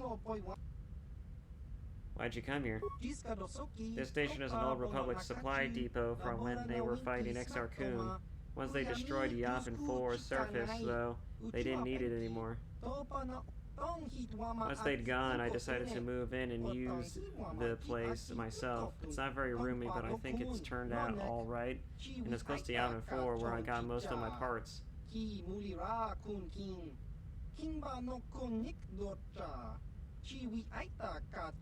Nobody comes here except smugglers and Trandoshans anyway, so I get left alone the way I like it.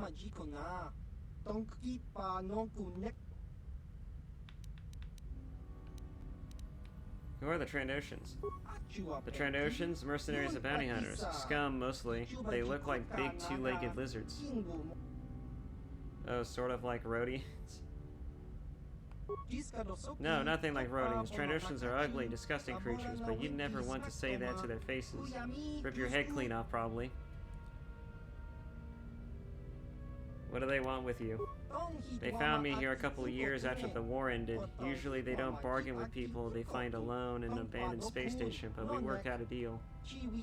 I give them a few more applicable inventions at a reasonable price, and they keep me supplied with food and new materials.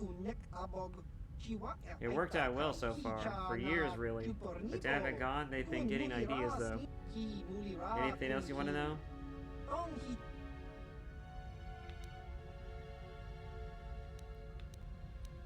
You have anything you're willing to sell me? Yeah, I have a few things kicking around the place. Stuff the Trandoshans and smugglers have brought for me to look at. And a few things I've been making from parts. They aren't cheap though. They pay a lot for when I can make them. And anything I sell to you, I can exactly sell to them. Yeah, now can I? I can't exactly sell to them, now can I? But if you're willing to pay, I've got a few more advanced things you can look at. I'm always working on more, so you can check back some other time if you don't have what you want right now. Here, have a look. Light exoskeleton.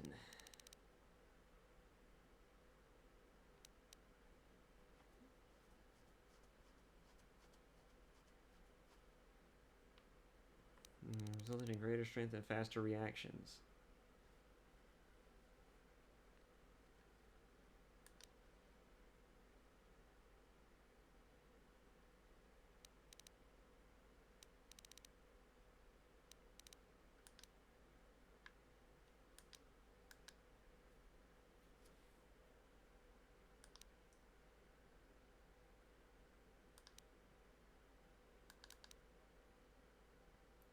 Man, oh man.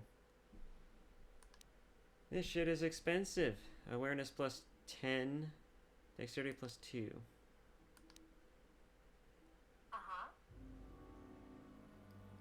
Shut up, phone.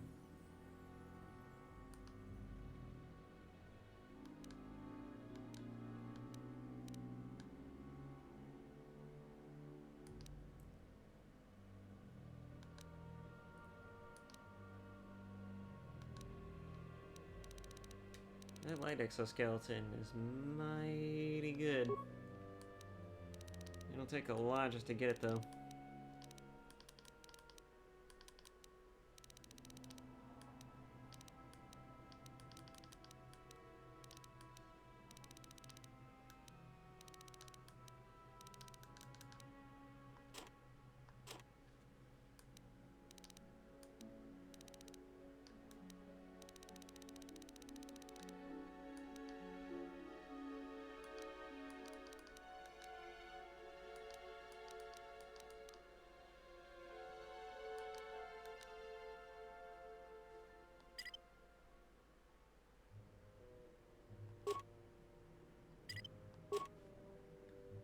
I think I only need one of those.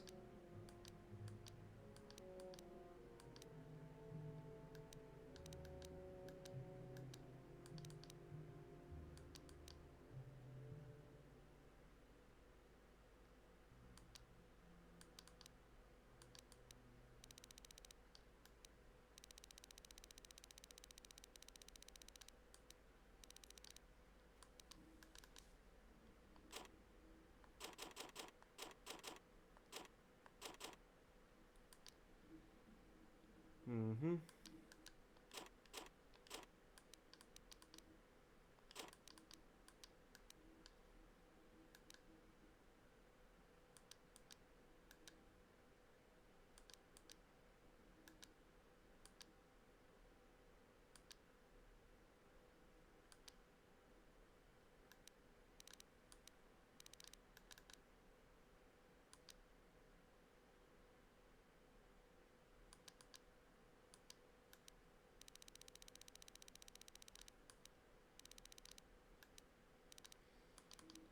Ay, ay, ay.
I'm sorry, it's been quiet for a bit. I'm just kind of looking at stuff I could probably sell or not sell.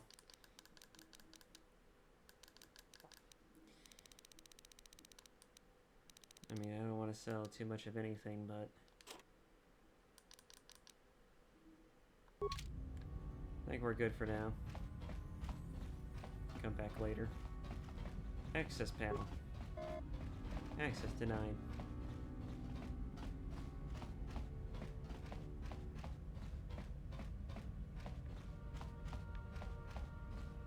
God damn it, people, out of my way.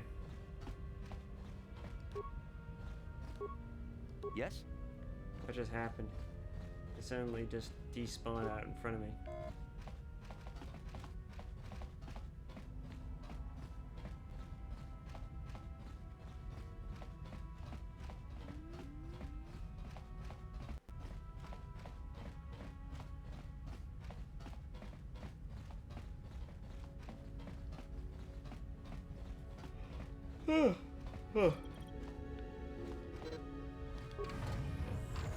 Head back to the ship, I guess.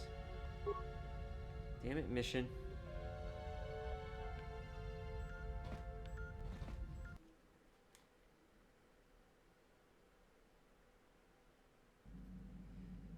Alright, well.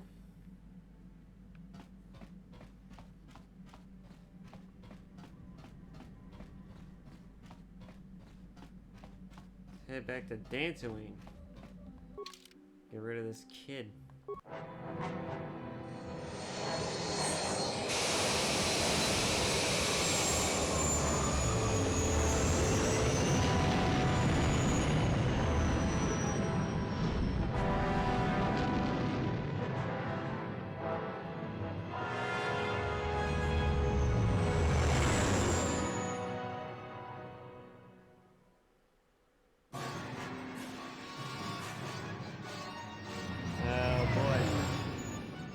Starship battle, huh?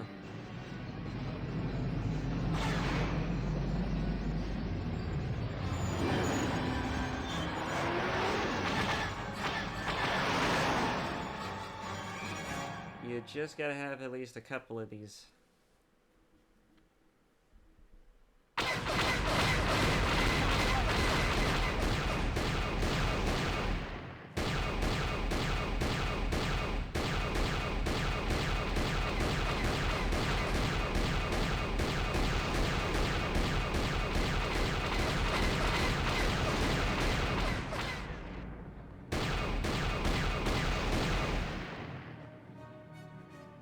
There's one more.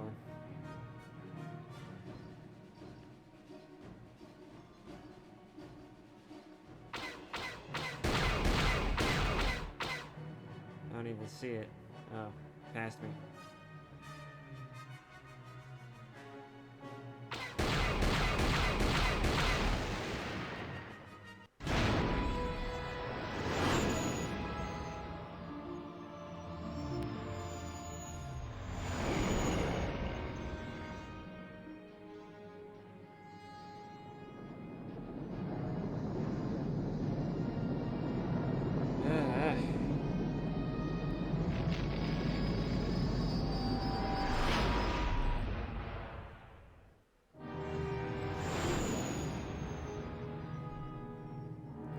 So we head back to Tatooine.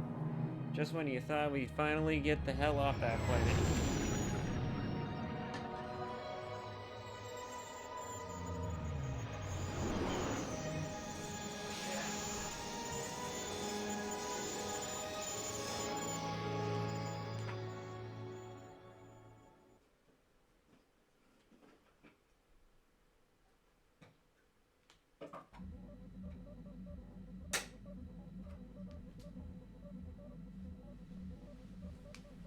Ay. 1 second. Have to open up a cold one because it's kind of warm in here. I'm actually gonna probably turn down my... Where's the thing? That's my keys. I swear, I have it and then I lose it. I just don't know where I put it. Doesn't open my fucking... It looks like a travesty.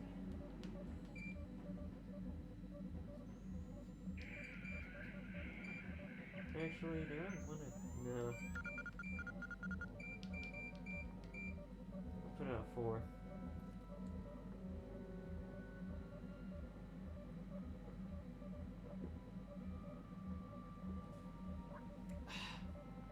Seems like a good time to take a little bit of a break. Well, I'm gonna say a break. Anyways. So. I would have to say that, in terms of the story so far, I'm pretty impressed with it, of course.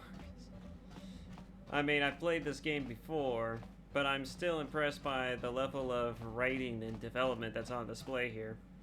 It still holds up even by today's standards, at least writing-wise. It's pretty nice. I do have some particularly interesting things I would certainly like to touch on, but I think I can save that for later. Otherwise, you know what? Oh, what's this? Johanny seems to tense and be wary of your presence. Perhaps you can make her feel more welcome by talking with her. Okay. Speak to Johanny. How may I be of assistance to you, Padawan? I was wondering if we could talk. What is it you would like to speak to me about? Well, how did you come to be a Jedi? How I came to be a Jedi? I am sure you would not find it very interesting. Are you sure you would like to hear? I mean... Yes, please, continue. Well, it goes back a number of years. Back on my homeworld, we did not see Jedi very often, especially where I lived. I see.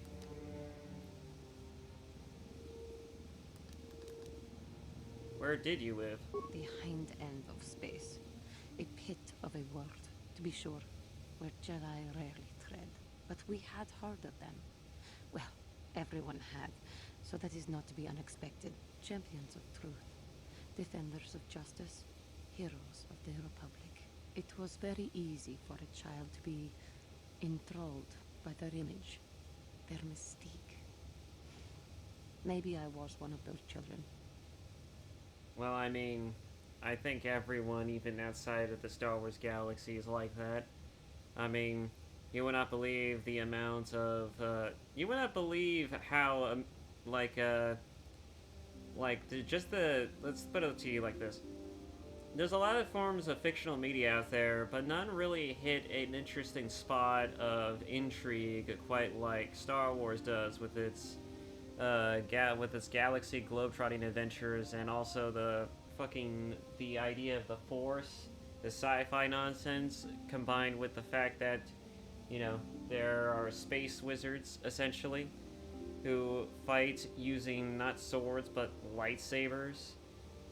It's like a very great mesh between two different types of fantasies. But what's even more interesting is how they also go about applicating it. Because the Jedi are clearly monks of a sort, but they're also warriors at the same time. So they're warrior monks, not too differently to the stylization of how the samurai is usually depicted. And George Lucas, when he was creating Star Wars and conceptualizing it, he had taken some inspiration from Eastern philosophies and mythologisms a little bit, but mostly it's just some of it's more like, you know, Eastern, like historical practices and traditions. And I think definitely the Jedi are a cross between a monk and a samurai. And what's interesting about the about Star Wars and one of the interesting things about Star Wars and the Jedi in it is that the Jedi fulfill an interesting fantasy, which is that they're basically magic-wielding swordsmen who go around and solving everyone's problems and doing good by others by just simply existing and having the ability to do something about certain situations. That's literally the only purpose that a Jedi has, is basically peacekeeping. And I think to a lot of people, that in particular, that idea is very it's very interesting. It's also very, well, I want to say it's I wouldn't say it's dreamlike, but it certainly tickles the fancy of just about everyone from all ages, including especially children, because children, of course, always like heroes, and they aspire to be like heroes at times.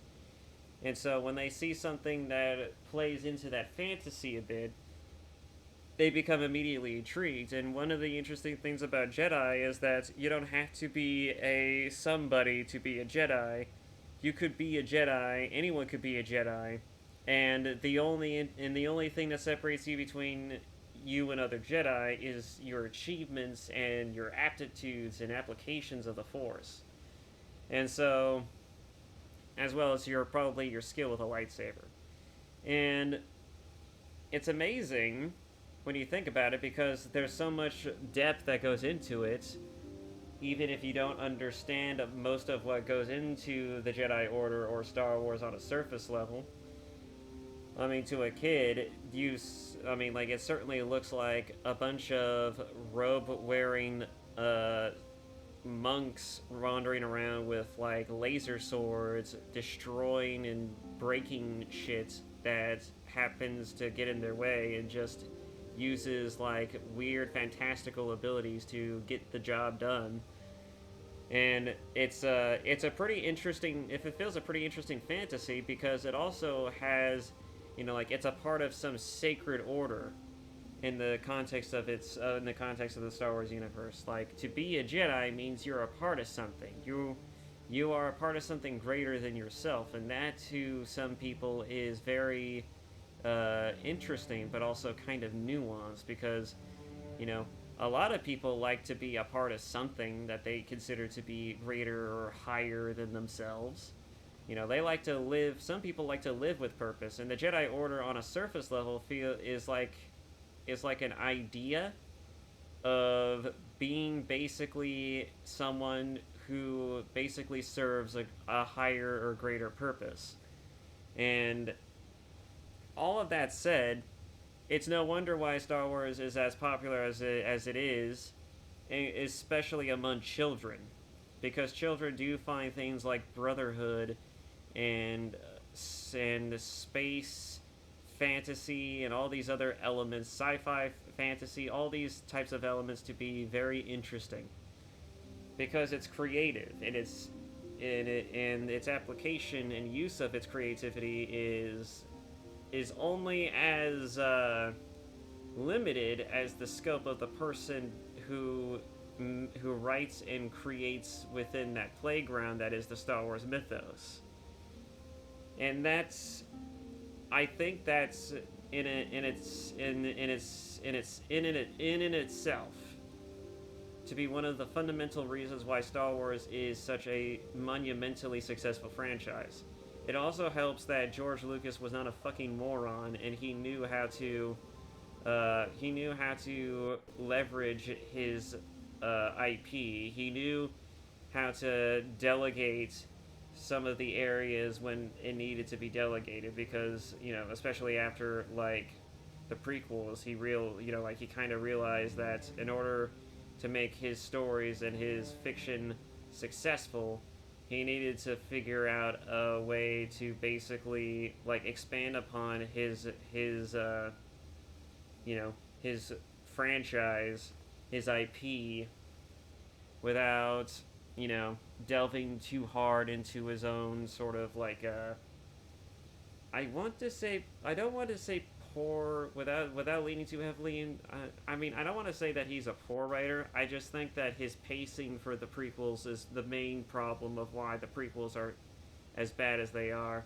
It also doesn't help that a lot of it is, you know, it's just kind of it introduces a lot of plot threads quickly and brushes past them immediately without ever providing a sufficient level of narrative weight or context to them. I think the prequels suffer from a severe lack of pacing, and I think that's the main thing that prevents the prequels from being actually good. And it's something that the prequel side canon stuff that helps to expand upon the prequel stories more. It helps to expand upon the movies more than the movies themselves. And, you know, of course, that being the Clone Wars and the Clone Wars movies and anything that ties into the Clone Wars era of Star Wars. But yes, none of this shit matters. But point being is that, yeah, it's the Star Wars franchise has bewitched many a child and even adults alike. It's just one of those franchises that anyone could get into if they have a willingness to want to engage into it. And there's no one story or point in the Star Wars franchise that you can't just, you know, like, jump into and immediately not know what the fuck is going on, because what the fuck is going on is usually pretty straightforward and simplistic. And if you really wanted to engage with the finer details of what it is you're delving into, there is many subsequent forms of media that allow you to further explore the franchise and essentially delve into not only its lore and its characters and its history, but also in its mechanics. I mean, I can tell you that there is more thought put into the actual creation of what the Force is and how it functions, and it goes all the way down to going from there to all the way down to like the strange cultures and planetary systems and politics that go into them. And it's like, there's definitely some depth in lore and there's a lot of depth and creativity and room to be found in the Star Wars IP. It just takes someone with a particularly enthusiastic mind and a willingness to want to expand upon certain things to really further flesh out the universe. And it has to be done with someone who actually gives a shit about the IP and not some fucking moron who just gets hired to do the thing, so that way they can go and look at someone and be like, you see that? That's a story that I wrote. My name's in the Star Wars, my name is stamped on the Star Wars IP. And it's just like, good for you. Was it actually any good though? Anyways, but yeah. Other than that, Star Wars is a very unique beast. It's one of those big franchises that you can't help but acknowledge its existence, but you also can't help but also acknowledge that there's a reason why it's as big and as notable as it is, and it's because that not only is it like a very unique franchise compared to other IP that are out there, with its own established lore and continuity that elevates it higher than most other forms of than other IP and franchises. Like I can tell you what the clear difference in likability and approachability when it comes to a series or any type of media franchise or IP, and the level of difference between what people are more likely to engage with. If let's take for a comparison Harry Potter. Everybody likes the idea of being a magic-toting wizard, you know, casting spellcraft and doing and getting into all kinds of mischief and adventures and investigating magical creatures, going on interesting adventures and journeys, trying to uncovering the strange mysteries and magical doohickeys, trinkets, and all kinds of other stuff. You know, there is an allure and appeal to that, but what separates Harry Potter from Star Wars is that Star Wars does that already. It has stuff like that, but it's just a part of the appeal of Star Wars. Alright, it's just one piece to the larger whole of Star Wars. Because, yes, there are space wizards. There are people who basically function in the Star Wars universe as essentially magic-toting wizards with like lightsabers that could be easily replaced. That could easily replace the wand aspect of it, and it's only. And that's just only like the part. That's just only a part of it. All right, it has, and it's just a drop in the bucket compared to the other stuff that this franchise also has. It's a slice of fantasy with a science fiction coat of paint, and it's a very unique franchise. All in all. Alright, it's a very unique franchise. It's a much larger beast that has a much wider scope of approach than other forms of media. I can definitely tell you with certainty that I can think of more interesting ideas and stories to tell in the Star Wars universe, even if those ideas and stories are kind of bullshit or really dumb. And I can do it through the Star Wars IP, and it still probably would come off even... I mean, it probably... Do I really want to say that? It probably... I don't know if I want to make that claim, but I do feel like that anyone could write the fucking sequel trilogy better than the people who actually made the goddamn thing. But anyways, point being is that the Star Wars IP, you can actually see yourself actually writing something or creating something within the mythos, and you don't have to be too involved or engaged within the Star Wars IP or mythos to really make something that stands on its own or is at least competently done well enough to where you might not get some level of, you might not have created something that's at least comparable to the rest of the stuff. I mean, if you really wanted to try to write within that fiction and within the universe. And that being said, I couldn't tell you, like, if I was asked to, like, here's an example. If I was asked to write on behalf of the Harry Potter series or the Star Wars series, I would choose Star Wars. Because I could not tell you where J.K. Rowling gets all of her ideas and imagination and creativity from when it comes to the Wizarding World. Because the Wizarding World has a lot of things going for it. First off, it's magic. So just about anything goes, but there's clearly a method to the magic that must be followed. And understanding how the magic system in Harry Potter works feels like it's a somewhat of a monumental task, because magic is in everything, but how it's applied in everything is very unique. And so it makes everything around the magic system of Harry Potter to be kind of complex, even though it's supposed to be what some might call a soft core magic system, or a softer form of magic system. But I don't know. It's probably not actually it's not really a soft magic system, is it? Anyways, the point being is that Harry Potter not only has a more unique approach of magic that has to be taken into consideration, but it also has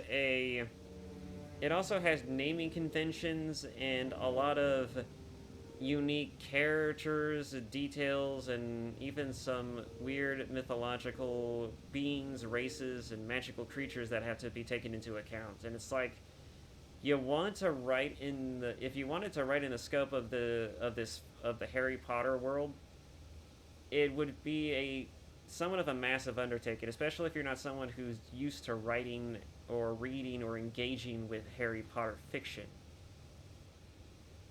But with Star Wars now, on the other hand, it's easy, because all you would need to undo is just understand a little bit about how the Force works, i.e., what the fuck do the Jedi use, what do they call it, how do their abilities work, and even maybe go a little deeper into that and maybe study how what their saber martial arts skills are and all this other stuff. And there's already expanded canon on that. And it's just a matter of understanding what it is, what story you want to tell, how you want to tell it, and what kind of characters you want to use to tell that story, and then just jump right into it. Because there's already an established list of canon and things that make it easy for you to do so. Harry Potter has a similar thing, but it's pretty up in the air and nebulous as to how deep the magic system of the Harry Potter world goes, and whether or not it would actually be a fruitful thing to want to focus on something that's already been established, focus on things and abilities or magic systems that have already been established into the point is that I'm trying to say is that if you're the kind of person who doesn't want to deal with the mindfuckery of having to think of a story that both expands upon and further enriches the world and majesty of Harry Potter, and you just want to write a good story about interesting characters or anything between that, Star Wars has you covered, because everything's already there. All the tools are there for you to use, and it's already established. Everything's already been established. You just need to play around within the playground of those ideas and create something truly interesting or meaningful out of them. Anyways, I rest my case. Thank you for joining me on this TED Talk. I spent almost 30 minutes just talking about this. Anyways, it was very easy for a child to be enthralled by their image, their mystique. Maybe I was one of those children. Then, did you meet a Jedi? Yes, I did. When I saw a Jedi for the first time, they lived up to everything my imagination had created them to be. I was awed, and maybe a little enamored.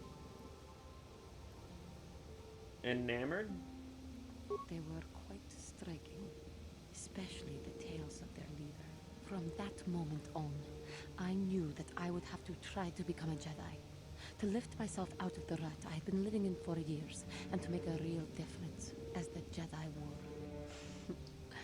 The foolish delusions of a child. But this child made it happen. As soon as I was able, I left my world and went in search of them. I found them and was accepted. I had been living my dream on Tatooine for several years before you came, although perhaps I was not entirely ready for it, or not completely suited to the task. Otherwise, I would not have fallen. But thanks to you, I have been redeemed. Perhaps I may yet live to see that dream of mine come true. Come, there is much we should do. Let us not waste time talking. Action is what is needed. Another thing that I also could probably add to that bit of detail is also the fact that a lot of the Star Wars fiction is straightforward and simple to understand. Like you don't need to think really hard to understand how a lot of the Force abilities and how Jedi function, or how the galaxy functions typically, because it's, you know, like George Lucas had already set a very great foundation for the Star Wars universe, and so it's just about playing within that realm of possibility, and then just further exploring and expanding upon it, that makes the ideas and intrigue of the Star Wars mythos that much more appealing.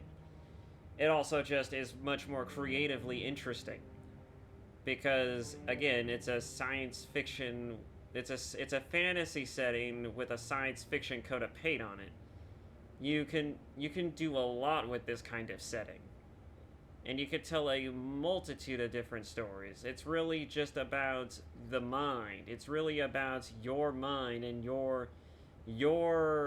the only thing inhibiting you from actually truly fleshing out or really delving deep into the Star Wars franchise and maybe adding more to it and telling unique and different stories is literally your mind. Your own creativity and your own imagination is the only thing that shall inhibit you from actually truly delving into and fleshing out the franchise, in a sense. But if you try to break the established conventions and the writing conventions of the franchise, granted, it's going to be a little alienating. But I think that if you wanted to tell a different story using Star Wars, you could certainly do that. You just can't do it in the same way that The Last Jedi did it. Because that was the make and break situation for a lot of fans. Because it broke a lot of standard conventions and even fucked over a lot of the established canon for how the Force works, and you know, and also a lot about how certain details, like how hyperspace works and how just about anything in the Star Wars universe works. So like a lot of the technologies and some of the ideas that were introduced in it were poorly thought out, because they were just introduced and then they were gone. They didn't spend any time trying to flesh out some of the ideas and details that were introduced. They just threw it in there and were like, here it is, and now we're moving on to another thing. And we're moving on to another thing, and that's it. We're not going to explore any of it. There's our ideas. Take from it what you will. It did not blow over very well. But otherwise, that's what happens when you try to fuck off and around the established conventions of a franchise and try to make something that's practically different, fundamentally different, and rather alienating from what came before. It tends to piss off and turn off a lot of people. Even people who aren't even fans of something. Because I can tell you that if I wanted to go and delve into a fandom and a series of something that has a fandom, I would want to understand what it is that makes that series, that franchise so special. And the first things that I would do is engage in the materials that people not only highly acclaim, but also delve into the things that won them over in the first place. And if I engage in any form of media that tends to bastardize it in some form of way or otherwise, I'm going to be severely disappointed. because I'm not going to get the true experience of what it is that made that story, that franchise so great. I'm gonna get something that's inferior or shit, and I don't want to do that either. Anyways, enough of this. Let's just get this over with, shall we? Greetings, Sentient. May I take a moment of your time for a question? Go ahead. I represent a human citizen of Tatooine. Yes, yes, yes. There's a stowaway on my ship by the name of Sasha. This is most exciting news, Sentient. Are you certain of this? You can come on board and see her if you like. I do not make it a habit to board the vessels of strange humans, but I might make an exception this once. Are you certain the human is Sasha? Yes, I am. She only speaks a smattering of Mandalorian, but I was able to figure it out. You have convinced me, Sentient, that your stowaway is indeed the one I seek. Would you allow me to see her? Certainly, I'll bring you on to my ship. Let us go there now. I am most anxious to see her.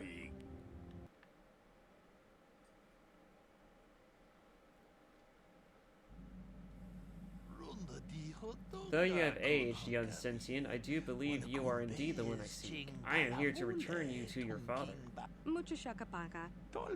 I see that Aiden Kasra was correct about your linguistic difficulties. I am positive that your parents can assist you with that. Calm yourself, child. I will take you home.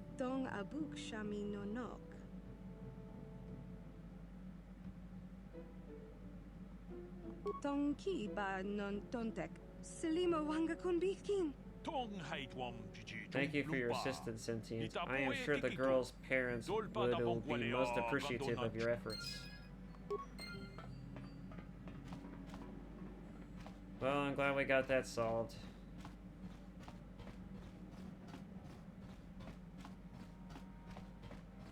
Well, we turned that. We got that stowaway situation done and dealt with.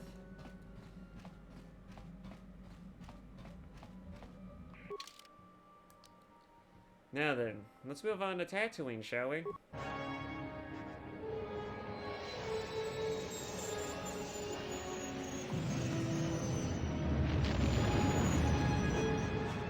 Despite how old these cutscenes are, they're not half bad.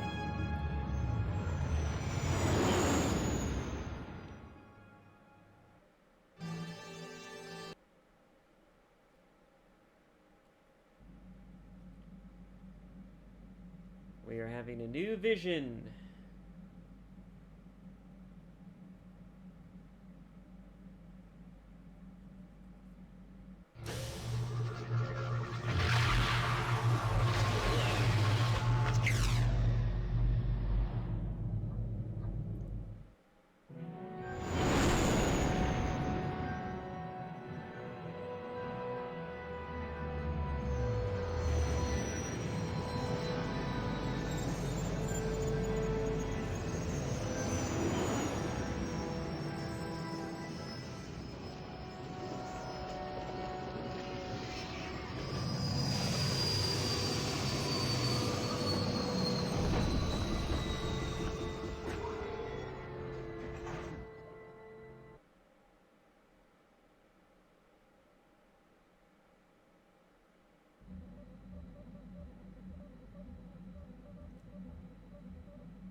The Force has given us a vision, like the one we shared on Tatooine. Did you see it?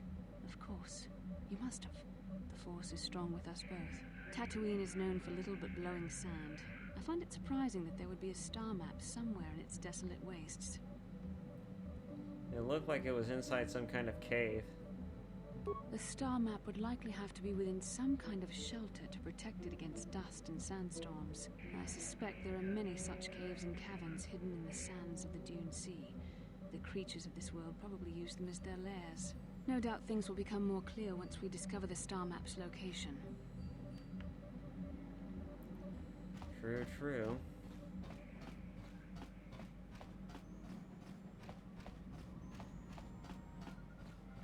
Alright, let's go ahead and take a good look at what Tatooine has to offer.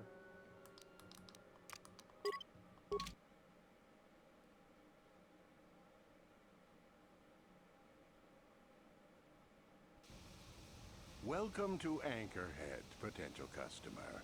Zerka Corporation stands ready to serve. After some formalities, of course. First, your ship is not on our list of planned arrivals for today. There is a docking fee of 100 credits because of this. What if I say no? Zerka Corporation maintains this docking station at great expense. It is within our rights to refuse landing permission. And I warn you, we've had troublemakers before. The bay is lined with autoguns. Violence is not a survivable option.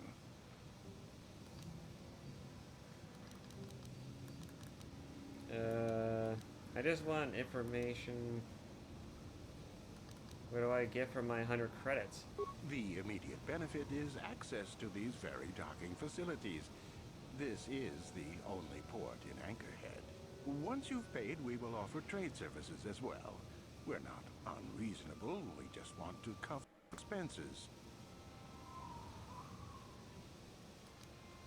Is there any way you could reconsider the fee? I assure you that the fee is non-negotiable. We have a very thin margin of profit on this world. The money I save I'll spend in your stores. No, I'm sorry, but we have to charge something. Maintenance is expensive out here. Jesus Christ.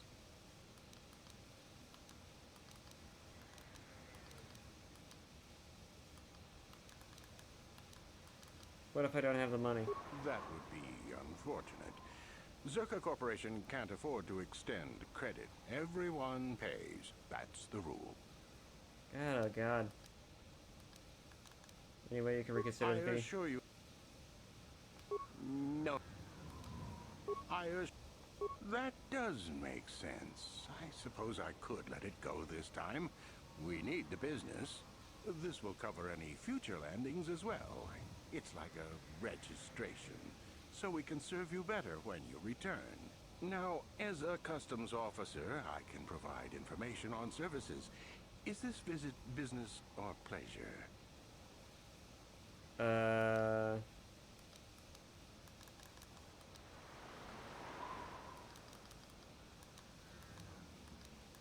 I guess I'm in need of good paying work. What is there to do? It depends on what level of risk you want to take. You could ask at the Zerka office if any bounties need collecting. That's in central Anchorhead. While you're at the office, ask for a hunting license so you can sell trophies to Faza in his lodge, just north of them. I suppose you could also take up swoop racing. Talk to the hut at the registration office by the track. That's in West Anchorhead. I can't say I know which of these jobs is the most dangerous. I stay away from all of them. I'm looking for very specific things. Who should I ask? That's not much information. Could you tell me more? I'm looking for older things, antiques, artifacts. You a digger? I've heard of ruins being found now and then, but they've always been stripped by sand people soon after. You're not going to get anywhere with them. I guess you could ask around, but I doubt you'll learn anything different. You could always ask a Jawa. It's hard to tell what they know.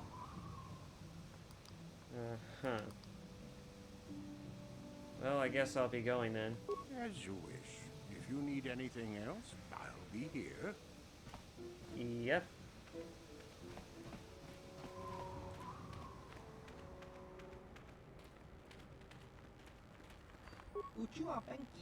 Who that? Turn it. Uganda Faska? Customers are talking. That's better. Hello, customer. Buy from Nictuna Just and save your credits. And don't be shy. Just ask to see what you want. If you can't get a good look, we don't move the merchandise.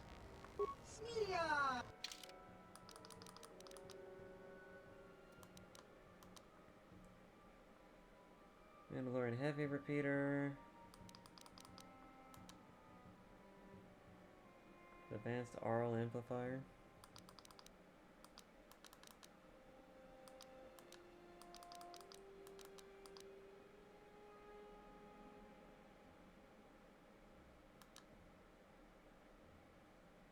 Might be nice to have a breathing mask.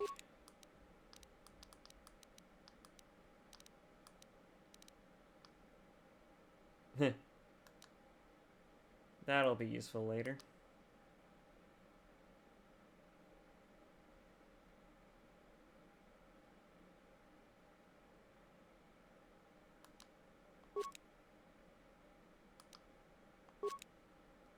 Why not? Hello there, Captain. Let's see. Ah, yes, here it is. It looks like the shipment has been delivered to your ship as requested. What shipment? What are you talking about? This is docking bay 32, isn't it? Yes, it is. And that's what I have here on the requisition form. Everything seems to be in order. The Gizga are your problem now. Excuse me, did you say Gizga? It says right here on the manifest that you ordered a crate of Gizga to be delivered to Docking Bay 32. That's right here. Now all I need is your thumbprints for the... Wait a second, where did the data pad go? At any rate, the Gizga are yours. One of the loaders said the crate split open once he put it in your hold, so some of the critters might have gotten loose. That happens, I'm afraid. We don't accept liability, and we certainly couldn't take the cargo back. Enjoy.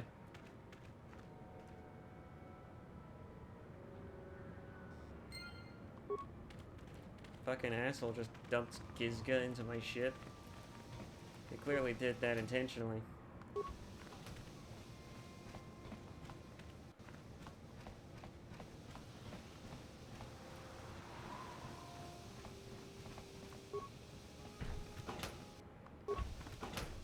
Ay. I'll deal with the Gizga later.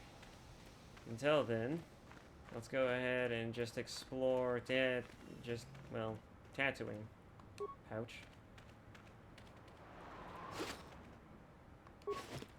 Huh.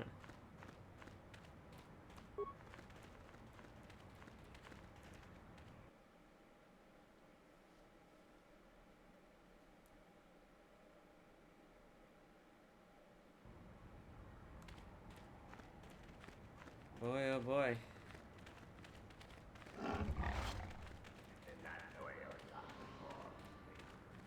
Please, will you help me? I have nothing left. What do you need? I'm Aiden Kasser. I'll help if I can. Oh, thank you. I don't have anywhere else to turn. If you're down and out on Tatooine, you're on your own. My husband was a hunter, killed out on the dunes. This raid plate is all I have left. Please, will you buy it? I don't need a handout. I just can't sell it to Faza without a license. Please, I'm worried about having it. They're so rare.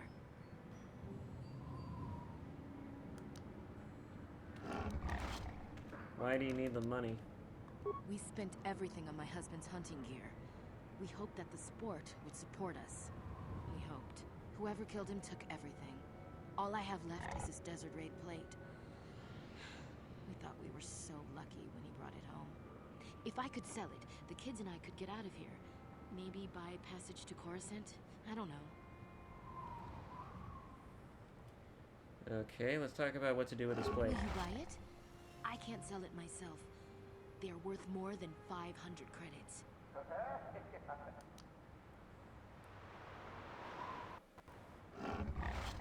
I can't buy it, but I could take it and sell it for you. Can you imagine? Oh yeah, I can't buy it, but I could take it and sell it for you. And then I just come back and bring you the money. I don't know. How could I be sure you would come back? Are you sure you can't buy it? Please.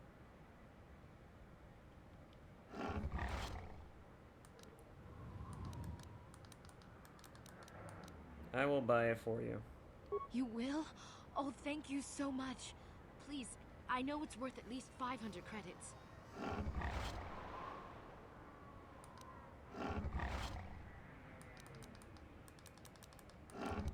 I'll pay that and an extra 200. Good luck.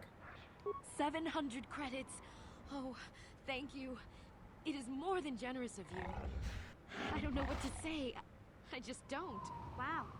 Sometimes helping people feels pretty good, you know? This is how we Jedi should always act. With honor. For whatever it means, may the Force be with you. You saved us.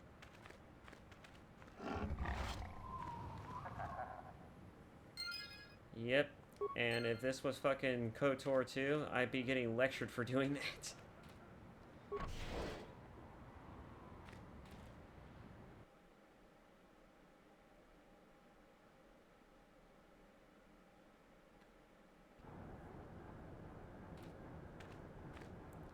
Huh. A wretched hive of scum and villainy. Yes, is there something you wish, human? Information, if I could trouble such a worthy hunter for a moment. Spare me the flattery, human. Such talk is rarely sincere. Who are you? What do you do? I am Comad Fortuna, a hunter and a member of this lodge. It is not the life for everyone, but I am content. Where is the best hunting? The best hunting is wherever the best hunter is. It's a trite answer, human, but the only one I can give. It depends on what you seek. Raid are plentiful and are the spoils of the sport hunter. Dragons appear only to the true hunter. Patience is key. Prey dragons hunt alone, and their prey is whatever can catch their attention. Shit. They are both rare and dangerous, and an honor to hunt. If you survive, you are blessed and favored. Respect them. Some try to lessen the risk by mass hunting with battle droids. I would rather hunt solo, taking the risk as my own. Who uses battle droids? I want to speak of it while they live. It is their shame to admit or hide. They know the effect it has. Perhaps they will kill so many Rey that they also killed the hunt. After that, perhaps the solo hunter will still prosper. How long have you been at this? A decade. 2. I don't enslave myself to time. Human, there is day and there is night. You really don't know anymore? Tatooine will not change in my lifetime. Why bother trying to keep up with the rolling of the years? Let's go back to my first question. I will answer the day drags on, however.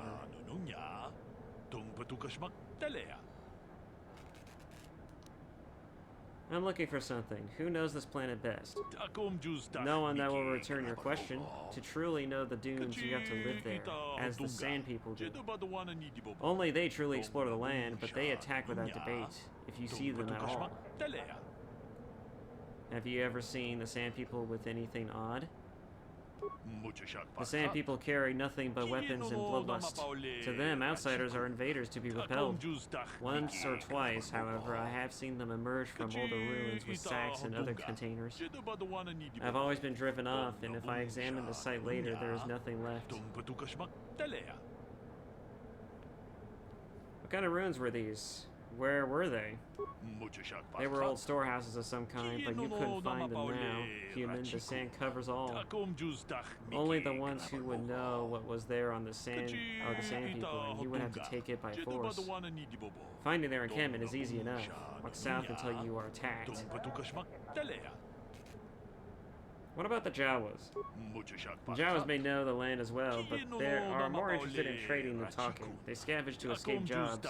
Their language is difficult. If you can get anything more than the price of a droid out of them, I'll be impressed. I see, I see. I have to leave. Goodbye. Good hunting. Interesting. But this is the Hunter's Lodge, huh? Get lost, Tenderfoot. I hunt Desert Raid. I don't babysit.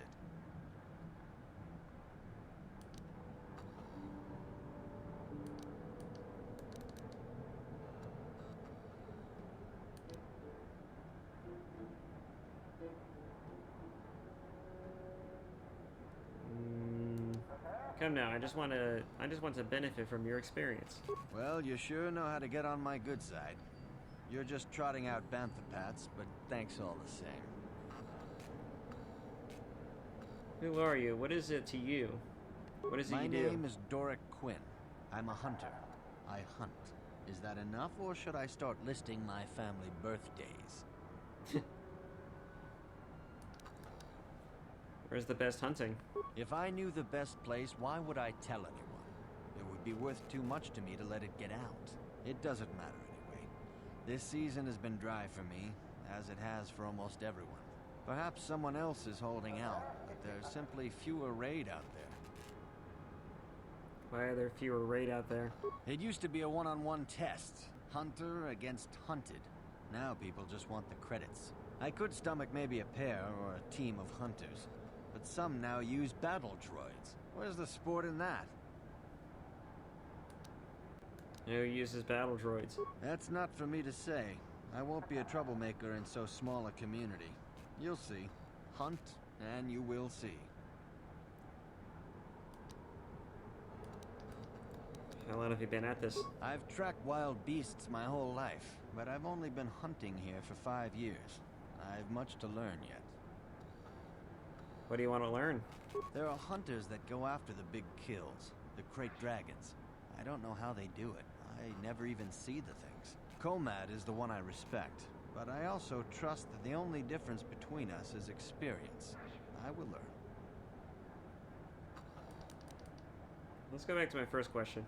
If that's what you want, I'm not sure what you hope to get out of me, though.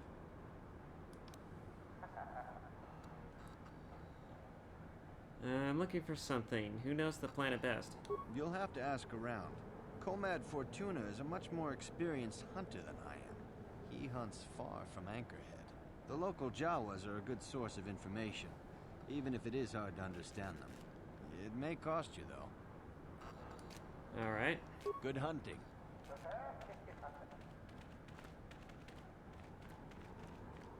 What can I do for you? Did my wife send you? This ain't about credits, is it? I'm looking for experts. You seem knowledgeable. Oh, of course. Who put you up to this, my wife? I meant what I said about having no credits.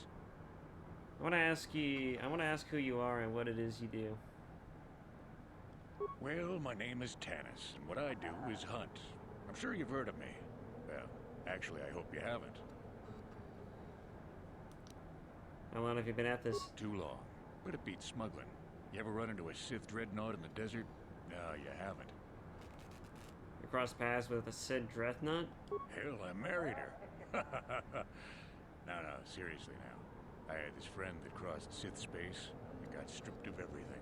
It's not like I have much now, I guess, but I still prefer sand people to getting ambushed on unproven trade routes.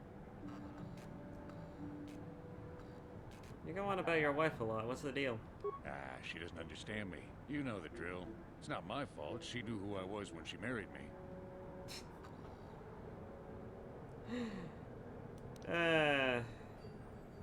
I mean, it's hard to argue with that logic, but I don't know. I guess it does. I guess I don't need to hear the more intricate parts of the story. Let's go back to my first question. Fine, whatever you want. I'm looking for something. Who knows this planet best? Who knows the planet? I'm usually running when I see them, though. Have you ever seen the sand people with anything on? Sure. My blood. They almost got me last year. Tore up 2 of my battle droids. Wife was mad about that. Took her weeks to fix. Where they got weapons to cut battle armor, I don't know.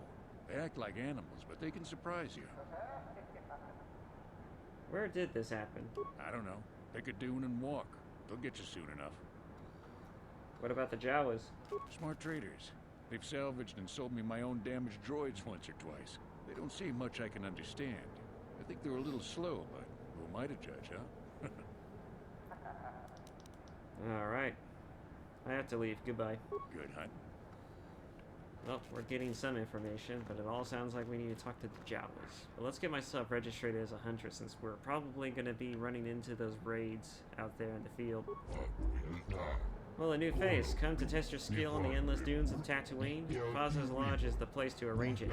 This world may not have much, but it does have the meanest predators this side of the galactic rim. The Hunter's Paradise. Oh shit. I'm sorry, but I'm not allowed to even look at what you have until I see a hunting license. Circle Corporation rules. The other hunters will all have theirs. I can't make exceptions for, or I'll get shut down.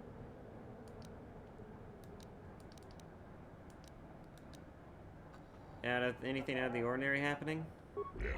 You mean here on Tatooine or just in general? I heard about the destruction of terrorists. Don't know anything specific. I'm not surprised something like that happened. I remember the Exarchun War and how the Sith and the Jedi fought across the whatever. Don't have much interest in either group. Both act like they're above my concerns, and I guess they are. Know about anything more local? Know about anything more local? The Zerka Corporation is always complaining about sand people. I stay out of it. We hunt animals, not people. And I guess the Jawas are being pushed around again.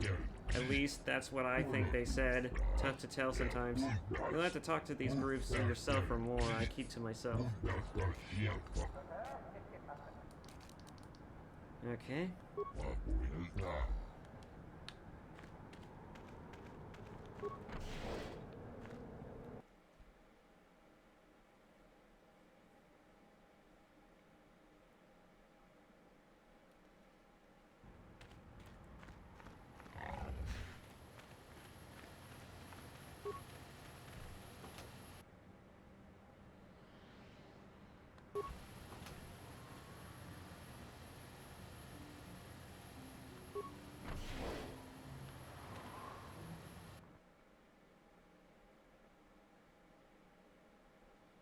Alright. You'll be hearing about this, you Zerka puppet. I'm not going to let this drop. You can't just murder a whole village. And don't tell me to take my concerns to your corporate kiosk. I know when I'm not wanted. What's going on here? Who are you? I'm done talking in this office. They aren't interested in listening to me. I doubt they will even acknowledge I was here. Typical corporate evasion. That's what happens when they own everything. No accountability. Don't even bother bringing it up. You're not fucking wrong, though. It's the realest line I've heard yet. Can I help you? These are the offices of the Zerka Corporation. I trust you have business with the company. If this is about employment, I'm afraid all regular mining positions are full. And before you ask, we are also no longer selling hunting licenses. I'm looking for a miner named Griff. Griff? There's no Griff here. Never heard of him. No, I don't remember a single Griff on the Zerka Corporation payroll. Right. Are you certain of that? I would leave sooner if I knew. Oh, you mean that Twi'lek? Must have slipped my mind for a second. Yes, of course I remember Griff. We hired that Twi'lek some time ago. Not a good worker, according to his crew chief. Always complaining and faking injuries to get out of work. He entered false timesheets and slept through his shifts. We even suspected him of stealing Zerka Corporation supplies, although we could never prove it. Yes, that sounds like him. We would have fired him, but we needed workers. It would have been better for him if he had been fired. Then the Sand People wouldn't have gotten him. The Sand People? He was lost in a Sand People raid we suffered not too long ago. There were prisoners taken, but our rescue parties never found anyone alive. In the end, it just wasn't cost-effective to keep searching. All miners sign a waiver absolving Zerka Corporation of liability in these circumstances. So your workers are all expendable. Zerka Corporation cares deeply for all of its employees. That's why we've started a bounty program to thin the Sand People numbers. We didn't find his body, so we have to assume he was taken prisoner. Whether he's still alive, I couldn't say. That's all I can tell you. I shouldn't even have said this much. This is all privileged corporate information. I could lose my job. Is there some type of reward for saving him? As I said, all employees have signed waivers absolving Zerka Corporation of any financial liability if this occurs. It is the industry standard. I suppose you could apply for special dispensation from the Zerka Corporation representative kiosk on Coruscant. Business hours only, please. Yeah, no. Never mind, I want to ask you something else. Very well, though I do have work to get back to. I want to ask about the hunting license. As I said, we are no longer selling them. There are too many people cavorting about outside the walls as it is. Why would I need a license anyway? We use them to ensure that only people judged fit by Zerka Corporation are allowed outside the city. We don't allow casual exploration because of legal concerns. Zerka Corporation takes no responsibility for loss of life on the dunes. It's just so we can keep track of people. No one leaves the city without a Zerka hunting license. There is no way to get a license? Well, normally we charge 200 credits, but I could make an exception if you agreed to perform a task for us. It's similar to hunting. The Sand People are becoming a problem. They destroy our sand crawlers and kill our miners. One particular tribe is the worst. It's as if their chieftain has decided to wage war against us. I would like their attacks terminated. Bring me their gaffy sticks as proof. If you agree to do this, I'll give you a hunting license now and pay a bounty for each stick later. I'll give a bonus for the chieftains. Why pay for the gaffy sticks? Why not their heads? Which would you rather have dumped on your office floor? Besides, they're ceremonial weapons, unique to each warrior. It's just as good.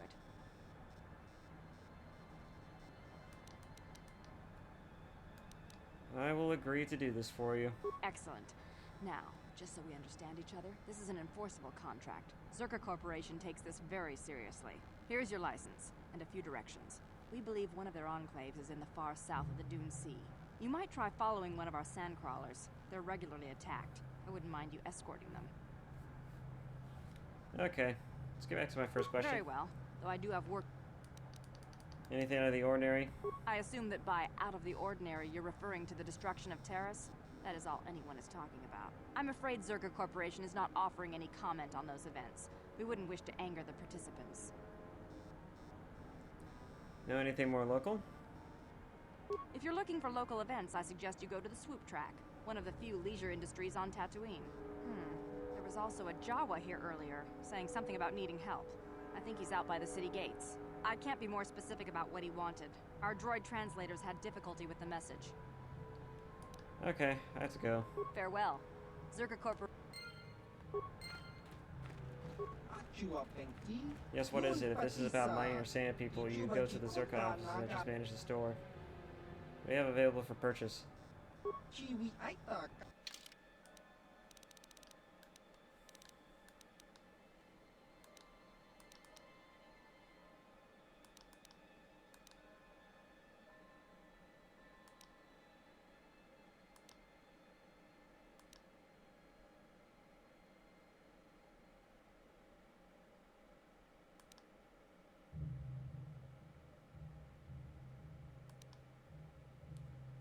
Powered light armor.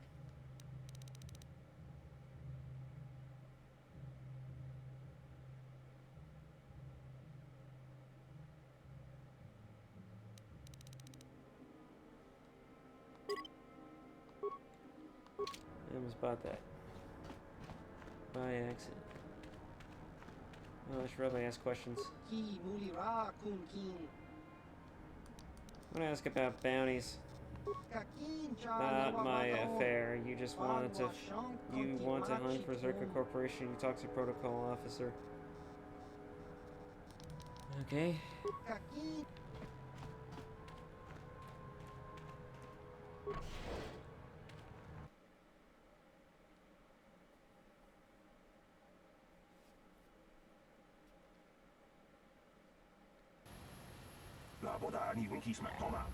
Don't you believe a word of what Zerka Corporation said in there? There is always peaceful solution to conflict. They are just lazy.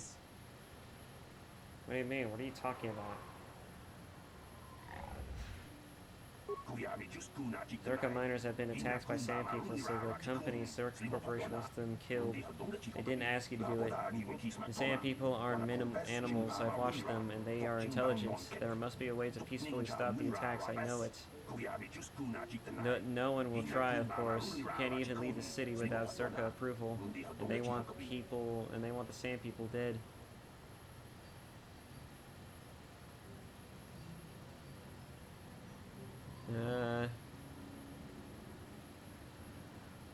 Zerka said that the sand people attacks first. Well, yes, they did. They attacked the Zerka. They deployed numerous giants and sand scrollers and started tearing up the desert with iron shovels and whatever else.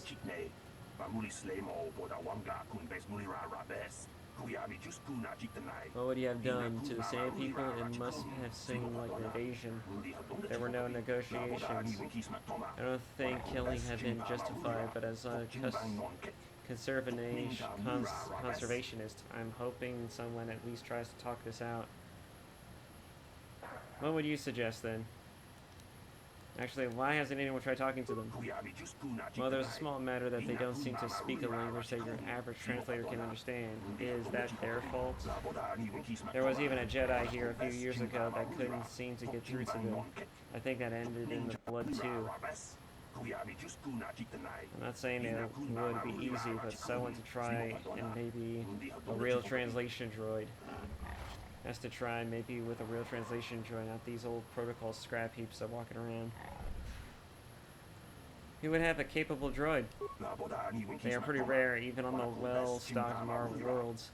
But I'm sure I heard something about an unusual droid in a shop here on Tatooine. I'm sure I heard Yuka Laka say that it could speak a Sand people dialect, although he'd say... With that droid, maybe you could talk to them. I wouldn't survive. Maybe with desert robes as a disguise, someone could get into their enclave.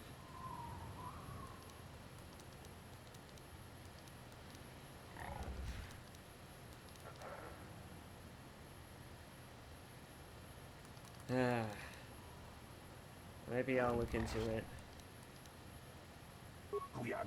Sure, that's what Zerka Corporation keeps saying, and then they just start shooting again.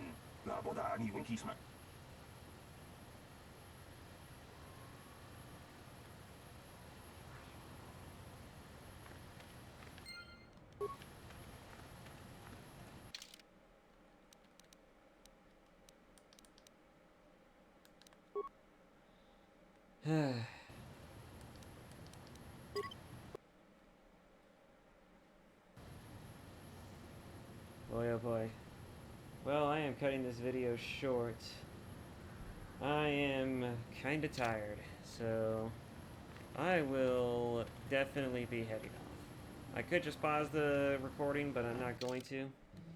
So, all that said, thank you all so much for watching. It's a little shorter episode than usual, but shall see you all next time.